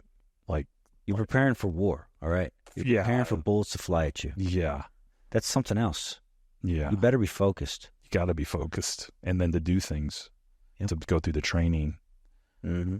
to do the training, to survive the training. And I always said the training was very real and difficult, but good because it simulated what it was going to be like. What was your favorite part about the training? I think we had a phase in the training where we were doing a target assessment, and they would allow us to think outside of how you could take out a structure, like a bridge. Mm. We went in and did like a site assessment of this bridge, and it's not a small bridge. There was always a caveat to it. You can't take it permanently out. It can only be out of service for a certain period of time. Interesting. Yeah. And so you got to think about it. And like, what would you do? If you couldn't blow this structure up, what would you do? Or you couldn't hamper this structure, what would you do? So I think of as all of the creativity about how you could do something and what you could do. That is something else. And so, like, yet again, going in multi-layers and multi-levels. It's easier to think about how can I just take it out. Yeah, exactly. Oh, we hit it with a missile from a drone these days or whatever. Right. But it's like, that was the thinking aspect about it. It was like, take out this power supply, but only for a certain period of time. So what you'd have to do is you start doing what they would call the Carver matrix. And the Carver matrix is basically looking at the criticality, accessibility, the recuperability, the recoverability, the vulnerability, the exploitability. Like Carver, the acronym military, is all about acronyms. Mm. But why I say that is because that methodology and mindset in the world that we live in is a very, very crucial skill set. And so that you could identify that key cog. Now, you can take this and apply this to everything. And that's the beautiful thing I found out about the military is a lot of the things I learned in the military, I see today in my job. I see the leadership traits that you have to be a great leader. I see the traits that you have to be the individual contributor, the soldier, and to be the team member. And if you have those three components, and as well as, you show up and you're passionate and you're persistent and your attention to detail, you're a damn good employee, and you're going to be very successful, actually, if you apply those principles.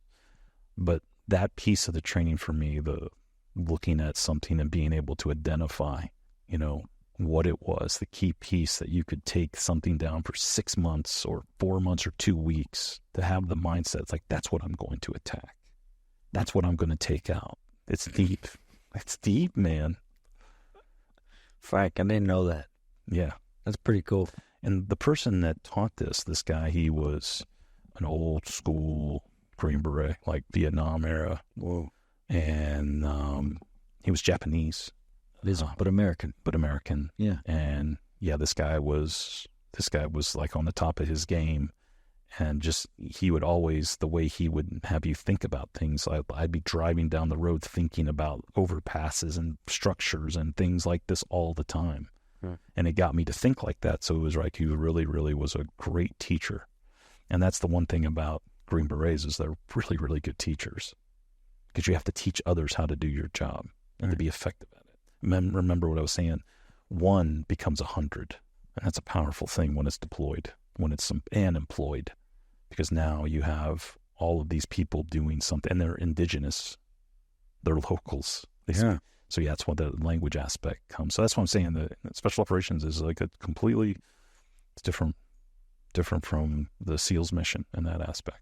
Do you remember the day you got what do you call it? Your tab. You got the tab. I do. I remember the day. Who was there that you knew? My mom, my dad. Both of them. Yeah. It's good. Yeah. I do remember that day but it was a blur. 2 years. Yeah. In the making. Yeah. You're up there. How many guys in your class graduated? I want to say there was about 100 of us, maybe. Yeah. Maybe less. Okay. It wasn't a lot. Maybe 80. And the final thing that you get through is you're basically out in the wilderness for like almost a month. And you're running operations. You're doing all the things that you were trained to do. Jeez. So that whole thing started, and we did it in winter. It was cold as hell. It was up in the Uwharrie National Forest, and eastern or northeasternish North Carolina, and they're good sized hills out there. And I remember my rucksack weighed 125 pounds on an infill. 125 pounds. Big boy rucksack. It's a big boy rucksack, and you had to carry that for 18 plus hours to get to where we were. We got split apart. The team, we had an 18-man element. 18-man, maybe it was. I think it was just for training purposes. There was 17 or 18 of us, and it was so freaking dark because when we do infills at night, we're going to go on the moon cycle, so there's no moon, so there's no natural light. Yeah, we wanted it to be dark. Remember, like, own the night. We own the night, and this was the kid that was scared of the dark growing up. And now I'm more comfortable in the woods at night than I am anywhere, probably, or was actually. And that infill was a long, long infill because we got broke up. I was in the back of the stack, because we were all what's called a ranger file. So it's one person because you're going through really, really dense woods, and it's tactically, it's better instead of, being spread out because you can't see who's the hell's even in front of you. And so we just got split up. And so when you get split up, you have like basically you've got to be able to go back to what we call an objective rally point. And then if you don't show up there, then we go to another one. And if you don't show up there, then we evacuate the mission. And so we basically got to that point. We kept on backtracking to where we would get back, and we're waiting hours, and the team's not coming back. So in all actualities, we were supposed to end the mission or leave. That's what we would do. Well, we had an instructor with us. And so the instructor, he was with us, and he was like, he could tell he was pretty pissed off, but he was not showing it. He was like calm, cool. He was breathing. And I remember vividly, he's like, he looked at us and he goes, well, you're not going to end this mission. You're going to go on. Do you know where to go? Do you have a map? I said, absolutely. Do you know where to go? And I said, I know exactly where to go. He says, well, get us there. He says, I don't care how you get us there. Just get us there. It's like, you got a meeting in X amount of hours. You got to be there. You need to make that meeting, because we were meeting what would be called the guerrilla chief. He was the head of the guerrillas. We were going to go train them and give them weapons, and then we were going to take them out, and we were going to do missions with them. This was our final assignment, actually doing all the things they had taught us for the past 2 years. Dang. And they're like, you need to meet this guy. You need to make that meeting. I said, all right. And he says, I don't care how you get there. Just get there. He goes, I will be here. I'm like, right on. So we did it. Hauled ass, made the meeting, made the point. And I remember he came up to me afterwards, and we had these big rucksacks on too. I mean, it was some serious terrain that we were crossing. And he basically came up to me and probably broke character at that point because he's being assessed, but I think he was happy that he made it. So he at least got 4 of us there. And he said to me, hey, he goes, just don't fuck anything up and you'll make it through. That was really, really good because it was a bad situation, getting split up, and that's not good for him, but but it is what it is. Shit happens. Yeah. And I went up and I met the guerrilla chief, and it's all acting role thing, but you got to stay in character. You got to do, you're being assessed, and I've been conditioned to do this. And he basically got pissed off at me. So here I'm thinking, hey, I just made it up, and I was so tired. I was so thirsty. I was so hungry. I mean, like carrying that ruck for, I don't know, hours and hours and, a long time. And he basically put me in in a pit, tied me up and put me in the pit because he was pissed off because he said I was bringing 17, 18 people and I only brought 4. He goes, how are you going to help me? I don't trust you.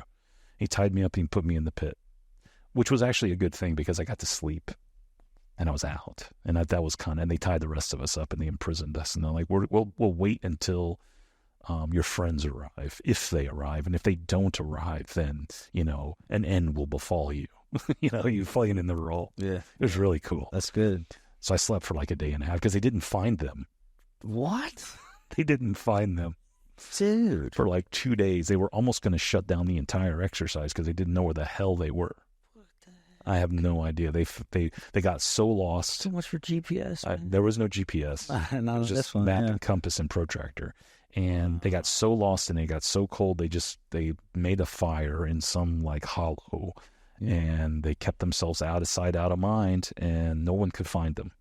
They couldn't be raised on the radio because they were in this thing and they just hung out. And I don't know who thought that was a good idea.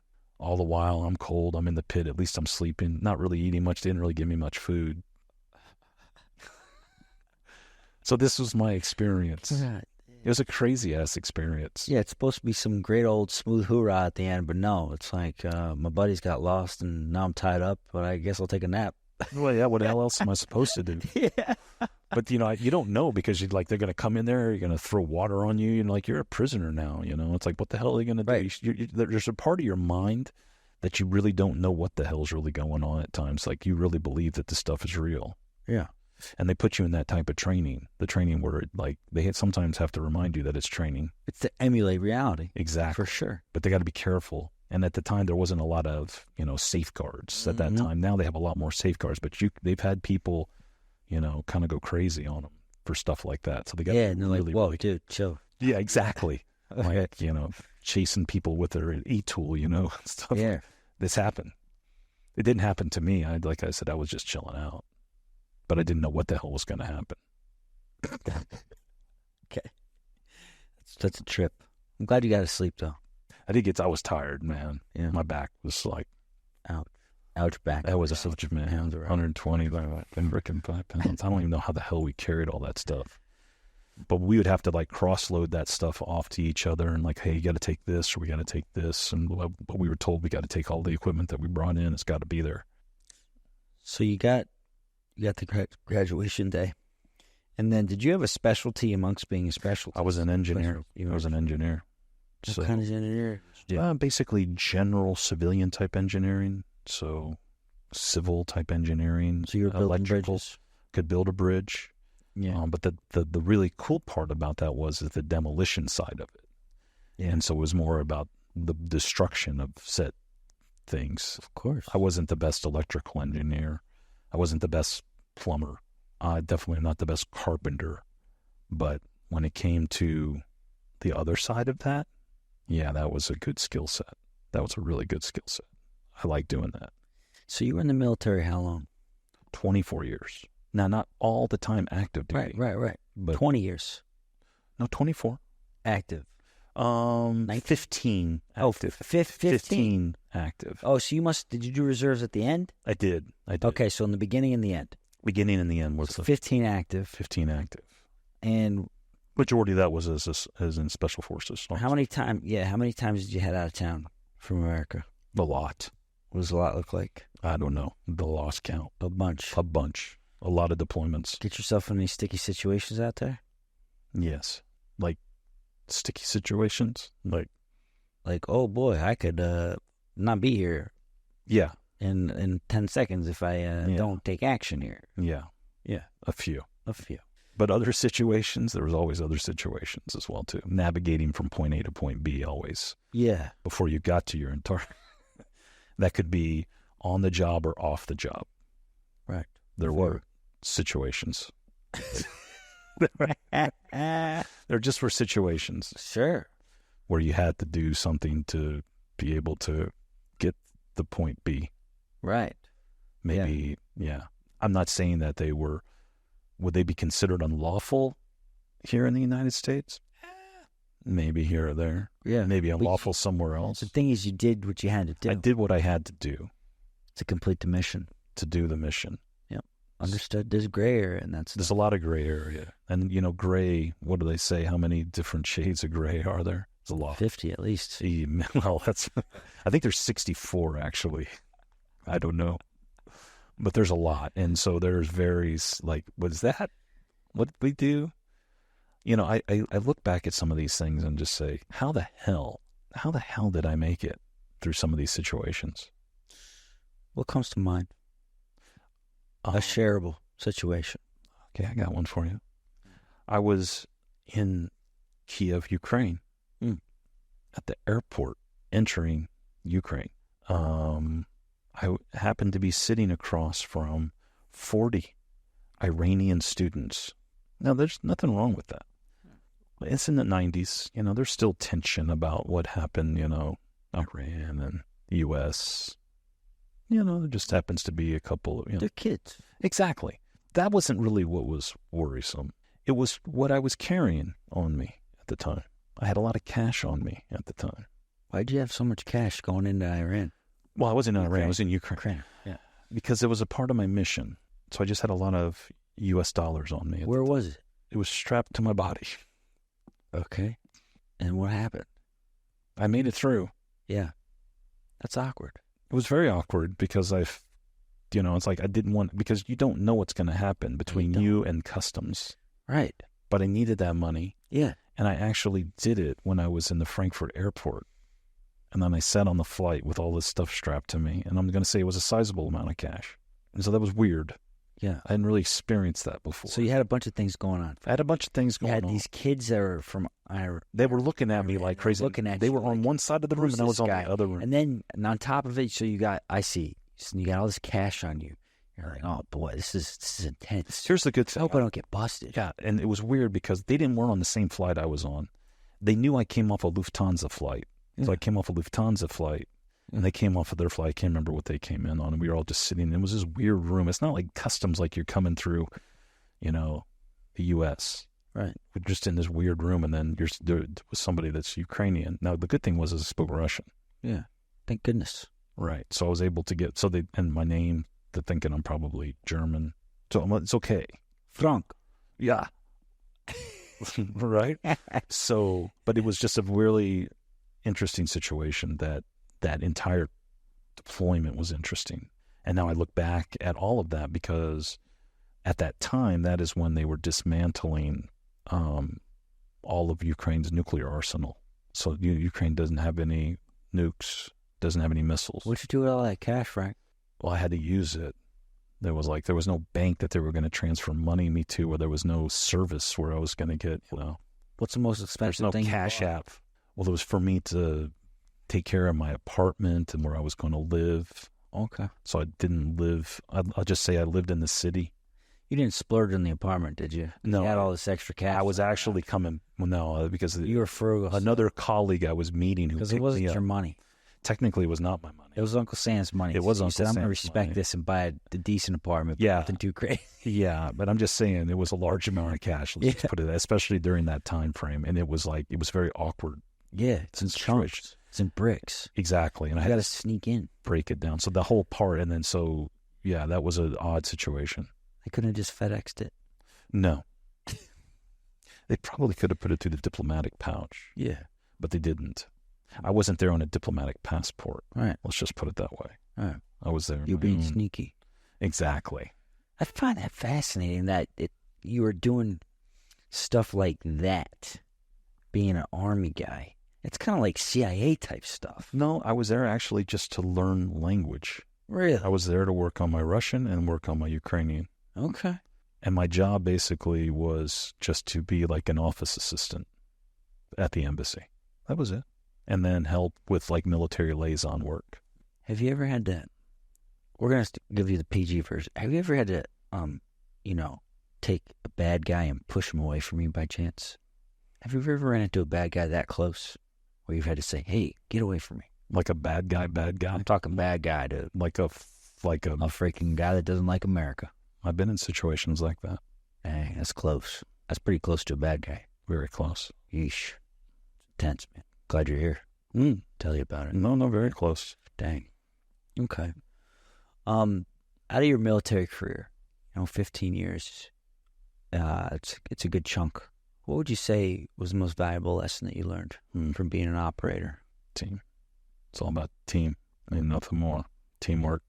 It's important. Yeah. It's all about, that's it. Number one.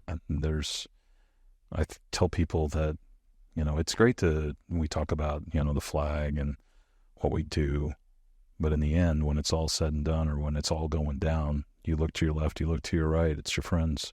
Human level. It's that level. It's nothing more about it. And I've had the honor to serve with some unbelievable people, great people, better than me, much better than me.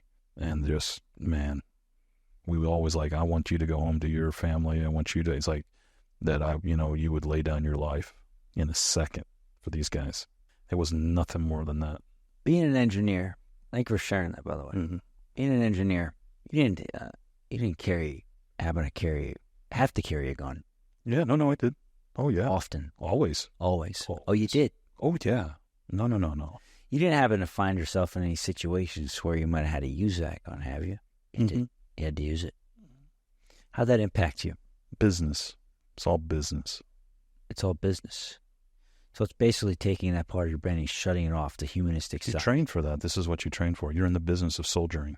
You're a warrior. Yes. It's just a tool. It's work. It's work. Yeah. And I think that's another piece that I realized when we went to Afghanistan. Other people, other soldiers, other service members took things very, very personally. It's no good. Well, it happens, though. Yeah, it happens. I'm not saying that I didn't, but I'm saying that I think there was a line that we can compartmentalize. And I think we were... Well, if you're going to choose, you probably want to compartmentalize. Oh, you have to. You have to be able to do the things that we were trained to do. I mean, think about it. Yes. You train all your life to fire, to shoot. I mean, we train all the time to do that. Right. All the time. That's all you do. Yeah, so it's like second nature. It's like you don't even think. Exactly. And that's it. It becomes muscle memory. Right. And here's the other part, and this gets back into even talking about breath work. We were breathing to be able to control our breath. Yes. To keep your sights steady, to keep your hands steady. Probably focused on that number one. Extremely focused on it. Extremely focused. I was a sniper as well. And so... I'm surprised you identified as an engineer first. Well, that was my job skill as a Green Beret. I was an SF engineer. Okay. And then we have all these other skills that you add. And being a sniper was one of them. How many other schools did you go to? A lot. I went through. Did you go to comm school? I didn't go through I just would cross-train with my team members. So I didn't technically go to those schools. Okay. But I obviously went to airborne school. You had to go to airborne school. Yeah. I went to free fall school. I was a static line jump master. I was a free fall jump master. Was any of that stuff exhilarating to you at the time, or was it simply just part of the job? All of it was. You enjoyed it? I loved it. Oh, okay. I absolutely loved it. Skydiving was amazing. Mm-hmm. That was fun. That was really fun. It's a lot but dangerous as hell. For sure. We'd strap all this equipment to you, and you're jumping out of a perfectly good airplane at 25,000 feet with a rucksack and oxygen, weapons. It's no joke. This is no joke. It's up at there. Night. Yeah. Yeah. Of course. It's like, let's take something that's kind of a little out there. It's the military. And let's just kind of turn it up a notch. Let's see how we can make it a little... Yeah, it's the special forces. That's what we did. We're going to take scuba diving and make it more difficult. Yeah. We're going to take skiing. I was in a unit that we would work in the mountains a lot, so we would go ski for 4 months. That's great. They'd say, hey, guys, we're going skiing. Guess what? You're going skiing. Oh, wait. No, we're going to make it military style. Exactly. And it's not going to be that far. At night with night vision goggles. We didn't take the lifts up. We would skin up. So we would. Come on. Yeah, man. So so going down was the fun. The one little treat. The one treat. We skin up, and that's probably one of the most. I don't know. I felt like my damn heart was going to come out of my mouth, dude. Doing that, and you're just skinning up. No. Skiing backcountry and the snow will wipe you out, man. Good stuff, and it would really, really. That's why you have to train in that, because the elements will just absolutely destroy you. Like, being in the jungle. The jungle wants to eat you. Everything in the jungle wants to eat. Literally, it wants to eat. So if you can survive that, and if you can survive in the mountains, you can survive anywhere. I always felt that way. Anyway. This man who was mentioned before, without his name coming up. Let me just check the memory real quick here. Yeah. Sure, we're still okay. Yeah, we're doing good. He got trapped in a box during SEER school. In that box was a freaking beehive. Tripped him out. Claustrophobia ensued. Took him, I don't know, months or years to overcome the claustrophobia that came from that traumatic event, being trapped in a box with freaking bees. Anything similar happened to you during the training or just being out in field? I remember one vivid memory I have. Yeah, is I was and it was before this time that I went into SF.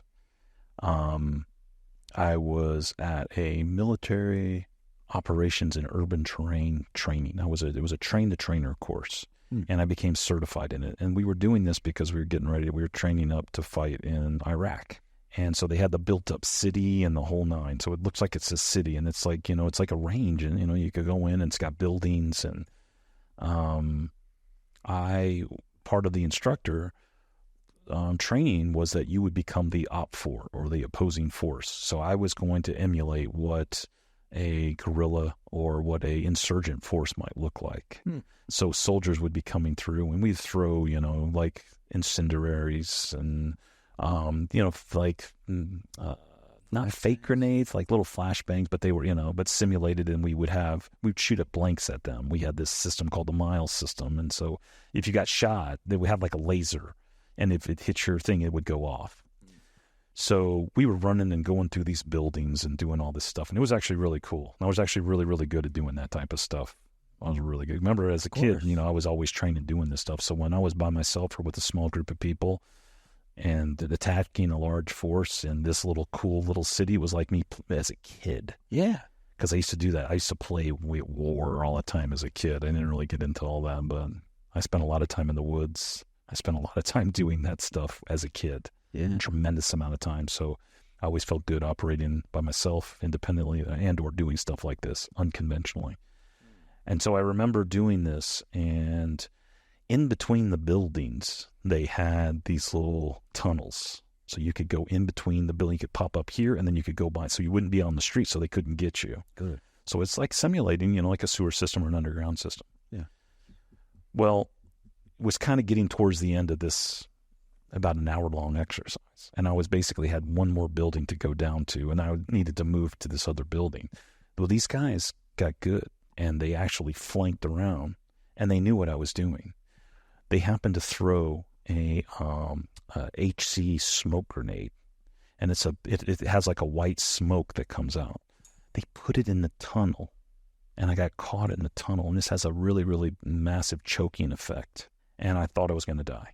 I actually probably should have died. What do you mean? Because of that, I couldn't breathe. Did it got like absorbed oxygen? Yeah, because it was in the tunnel. So it was like I'm in this tunnel. Yeah, and but threw one sometimes down when there's into the something sewer. foggy like that, you can still breathe in I it. couldn't breathe. This stuff is like really, really potent, and I got caught. Dang, and that's crazy. It was crazy. And it's a freak out moment. I freaked out. I thought I was going to die. Yeah, because I couldn't breathe. And so then I'm just kind of looking and feeling my way, and I found my way to like an opening, and I was able to get some oxygen and to breathe. But the stuff was coming out of there. Did you give him feedback? Oh my God, yeah. We're like, don't ever throw one of those in there. Thank you. Yeah. Hey, who threw that in there? Oh, you. Hey, come here for a second. But nobody would have known about it. I would have literally have died alone, and they would have found out, Specialist such and such died today in a training incident. We're sorry we informed the family of him. That's how people died in training. That stuff would happen a lot. Yeah. I think I even popped a manhole cover or something. It was a manhole. Then I got out, and I told them. They're like, "Well," and my eyes were all. I was a mess. Yeah. I was freaked out. My heart rate was probably really, really going wild. But I absolutely remember that. That was a moment I was like, whoa. I've had moments like when I was skydiving as well too. Yeah. Where my parachute didn't open, and I had to go into reserve. I had to pull my reserve parachute. That's happened. Yeah. I almost had an entire pallet from an aircraft hit me, like fall on top of me during a resupply when I was in Afghanistan. Those are heavy. They're real heavy. They were going so fast because they were worried about the surface-to-air missile threat. Yeah. They were flying too fast, and because they were scared they were going to get hit, and the parachutes it ripped off of the pallets. Oh my God! And I was right out in the middle of the drop zone because we hadn't had a resupply in about 4 weeks. Yeah, something along those lines. But I was really, really close. Those things were landing right in front of me. So I had a moment there. Oh. Can you imagine? You got squished by a pallet? No, they were just landing. I had no idea. Thing ever. But I had no idea because it was so dark. You couldn't see. And these things are just landing, boom, boom, and like in the middle of Waziristan. What? Yeah, it was like on the border between Pakistan and Afghanistan. It's called Waziristan. Waziristan. Mm-hmm. So it was like right after. Yeah, it was some bad days there.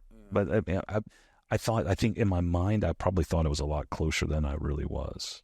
So I probably wasn't really in danger. But the fact is I could see them dropping the pallets. I could see them pushing the pallets out.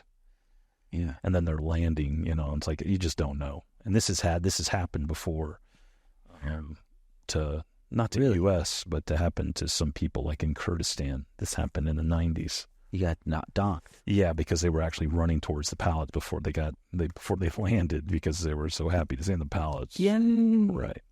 Crunch. I've heard of those instances of that stuff happening. Aren't But the you parachutes were on. These didn't have parachutes. They were just falling out of the sky. Yeah, that was a crazy moment. There was a lot of crazy stuff going on. Despite how organized and calculated and meticulous the military is with all this stuff and boot camp and walk-in formation. There's variables, man. Yeah.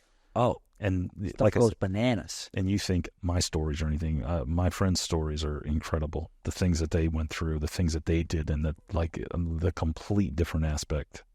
What you mean? Well, I'm just saying when I was in Afghanistan in that time, it was very unstructured.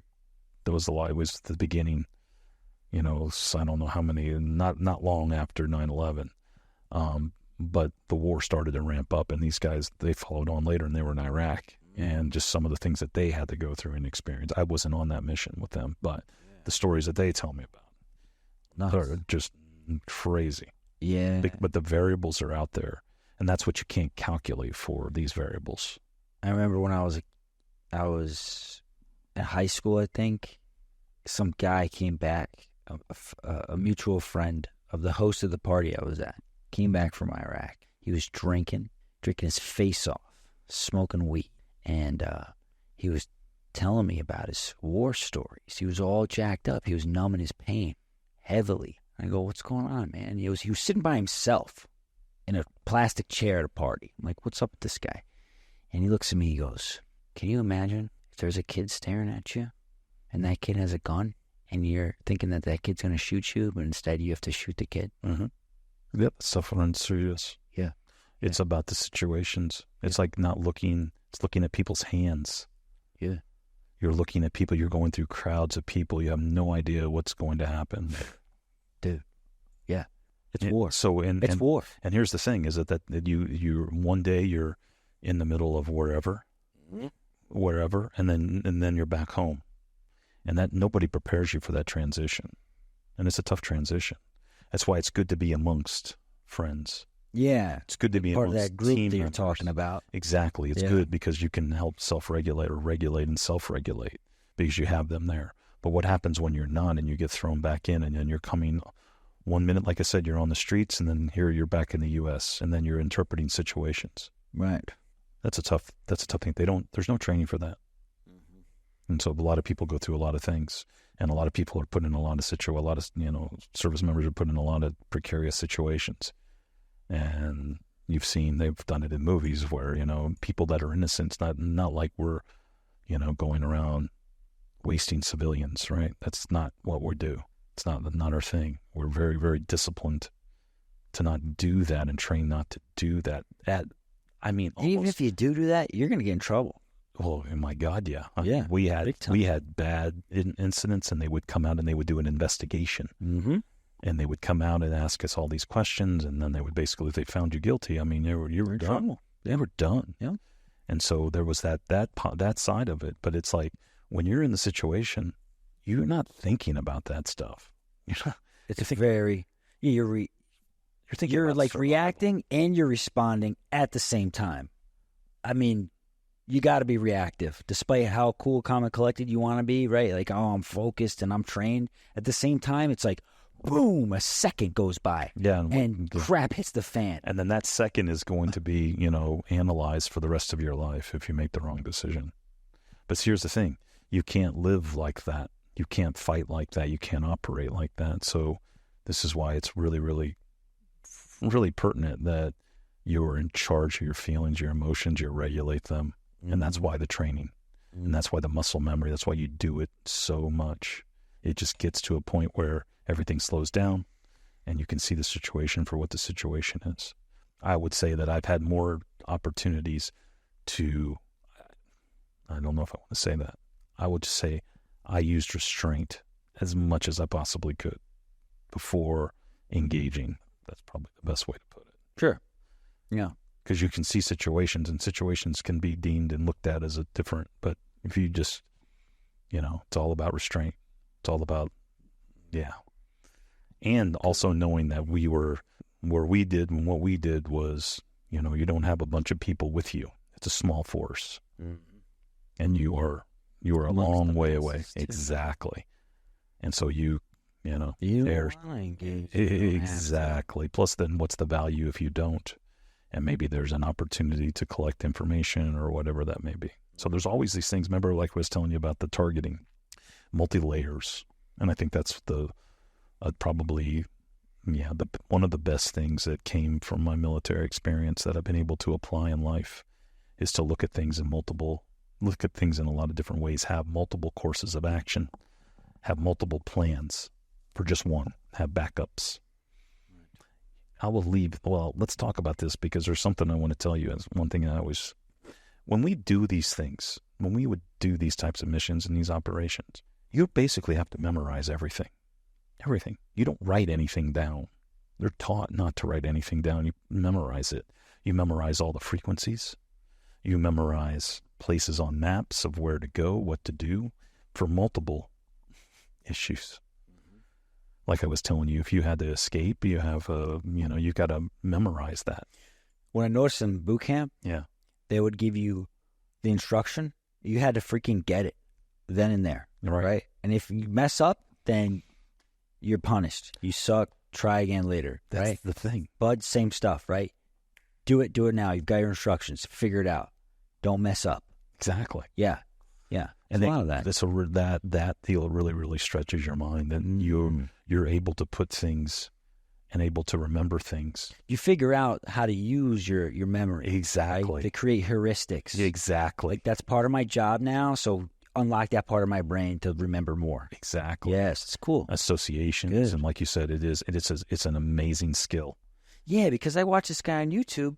He was like fascinated with memory competitions, right? He was like, "Oh, this is really cool. How's my memory?" His memory sucked. Yeah. But then he got some training, just some training, and then he won his first memory competition. There it is. It's like in a couple months. They would do this crazy where they would have like this. Like a terrain model or whatever, or something. They would have it behind a curtain, and then they would open it up, and then you had a minute to memorize everything that you could, write, sketch, or whatever, and then they would close it, and then you would be tested on that. And so you do that stuff over and over and over again. It was really cool. Whoa. So you would see a piece, and like, because I got to communicate that back. Because usually that job basically would put you in a hole looking at a target for 30 days, maybe 60 days, maybe 90 days. That's what we trained for. And you don't get out, right? You're in a hide, and you're just monitoring, and you got to take all that information down. I think that's the unsexy part of the job. Big time. But I think that was the most exhilarating part of the job, was doing stuff like that. Yeah, because think about what it does for your character and your focus and your mind, and like different things you're tapping into that most people would never have an opportunity to tap into. Being in a hole with somebody for 30 days, like you and I, elbow to elbow in a hole for 30 days, you on for 12 hours, me on for, or whatever we come up, then you having to crawl out behind me, go a terrain feature away and make our commo shot to give us our update every What a riot. That sounds like a cool vacation, right? Yeah. This is the type of stuff we trained for. Yeah. And like I said, it made you acutely aware of what you have to do. So you have to, there could be an enemy patrol out there looking because they know you're watching. So the hills literally have eyes, right? They know you're watching. So they're going to come looking for you. So you have to camouflage yourself, conceal yourself. You have to do all these things. Think about that. So training for that is like, because you could be called to do that at any time. You have a whole bunch of skills and a bunch of missions that you could do that they might call. And remember, it's a very, very competitive world that is, and everybody wants it. So you got to be better than the next team and the next guy. So it's a cycle. Big time. You have to say you'd be proud of our men and women there. To say the least. Proud. Yeah, it's amazing. It's remarkable. Frank, what's the mission now? I think my mission now, I think we started talking about it, and I think it's about bringing the things that I have experienced and helping. So, let's talk about breath work, because that's a tool. And I think getting people to use their breath, I think, is a big, big thing. It's a big focus I want to do. And I just don't want to do it here in Austin. I want to do it around the country. I want to do it around the world. I want to do it in other corporations around the world. But I also want to do it to help veterans and people that have been displaced, people in war zones, people that have gone through natural disasters. I just want to help. And I think it's a good tool to help people, because it can make you feel better. It can help you focus. There's other potential, positive things that it can provide. Right. But in the end, I think it comes down to sharing, like you were saying, wisdom and knowledge, and helping where I see people can be helped. And if I can make somebody feel better, if I can share knowledge, if I can help them to be better leaders, if I can help them to be better individual contributors, team members, whatever that may be, that's what I want to do. That's what I'm going to do. Well, it's not what I want to. It's what I'm going to do. Yeah, dang all right. Yeah. Do it. And I've already seen signs of that. So and I'm in the process of building this and setting up my offerings and doing this, and obviously learning, and I do coaching at work, do mentoring. I'm more rather coach and share things that I've learned along the way, because I'm just sharing what I've learned. Mm-hmm. A lot of it, but then putting it together in my own way, like, everybody wants to do. You have your own kind of special sauce that you have, and bring the tools, help people be more resilient. Think about that. I mean, like I told you, I've been sober for 25 years. I didn't go to anything. I wasn't told to do anything. I just quit because I saw what my future was, right? I just quit. And I still go out. I don't have any problem. I can go out to a bar, watch a game, go out, hang out, go see live music. I don't have any problem there. I don't do anything, and I'm fine. So, what was that strength? That's a superpower, to be able just to turn it off. Yes, big time. So how can I help others to do the same? That's another thing. Yeah. How can I help build teams with the right people for that team, for that mission, for that purpose? How do I help? How do I help people see things that they might not otherwise see in business, in life? Have perspective, because I've been through a lot. I've seen a lot. So I'm kind of at that point where, I want to give back. I always thought that giving back was, I'd already done a lot of it because I was serving. I did a lot of service. And so, but that's not truly giving back. That's just being a member of the service and doing something it's not like altruistic. So I think that this is my thing now.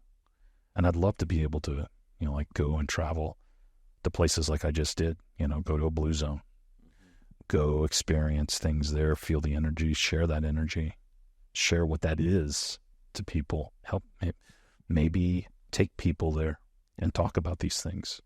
The military does something that's really, really good. These military staff rides. And usually the officer corps does it a lot. When you're familiar, they take you to a battlefield or to a site and they explain what happened. They explain, and I'm not doing it justice, but they give you the background and the context of the battle, or there was something that specifically happened there. And then they use that and they draw analogies to current day problems, or help you get thinking in another way. And I've always thought about how useful that was. I've always thought about things like that, how those things we could learn from them, and how we could apply them, as well as apply everything that I've experienced over my careers to business and to being, like I said, a leader. I do it for a pretty large corporation today, and I think I'm doing it pretty well. Yes. So these are things I'm really, really focused on. But again, and I've, like I said, I've been always kind of wanted to do the coaching side and to help focus people and to think a different way as well too.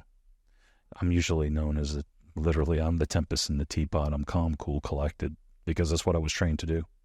I was trained to be in those situations. And look, it happens in everyday life. It happens in the realty business. It happens in tech business. It happens in any corporation or anything. It happens in life. I mean, a lot of different things going on. And so manage and maintain yourself when stressful situations. and be able to thrive. Yeah.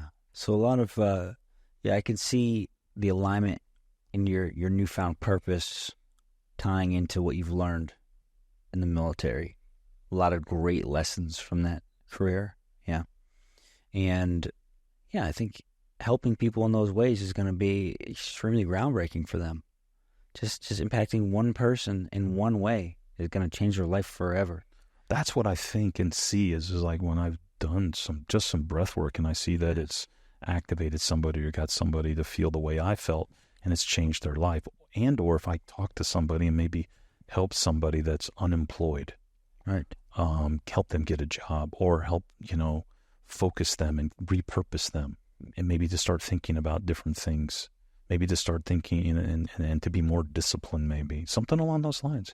I find that, and I found in my team, leading this team, seeing them grow and watching people's growth is more, yes, it's rewarding. It's much more rewarding than by doing it, like figuring out the puzzle, understanding or figuring this out. Well, this is why this happened. It being me doing it, I'd rather see other people do it.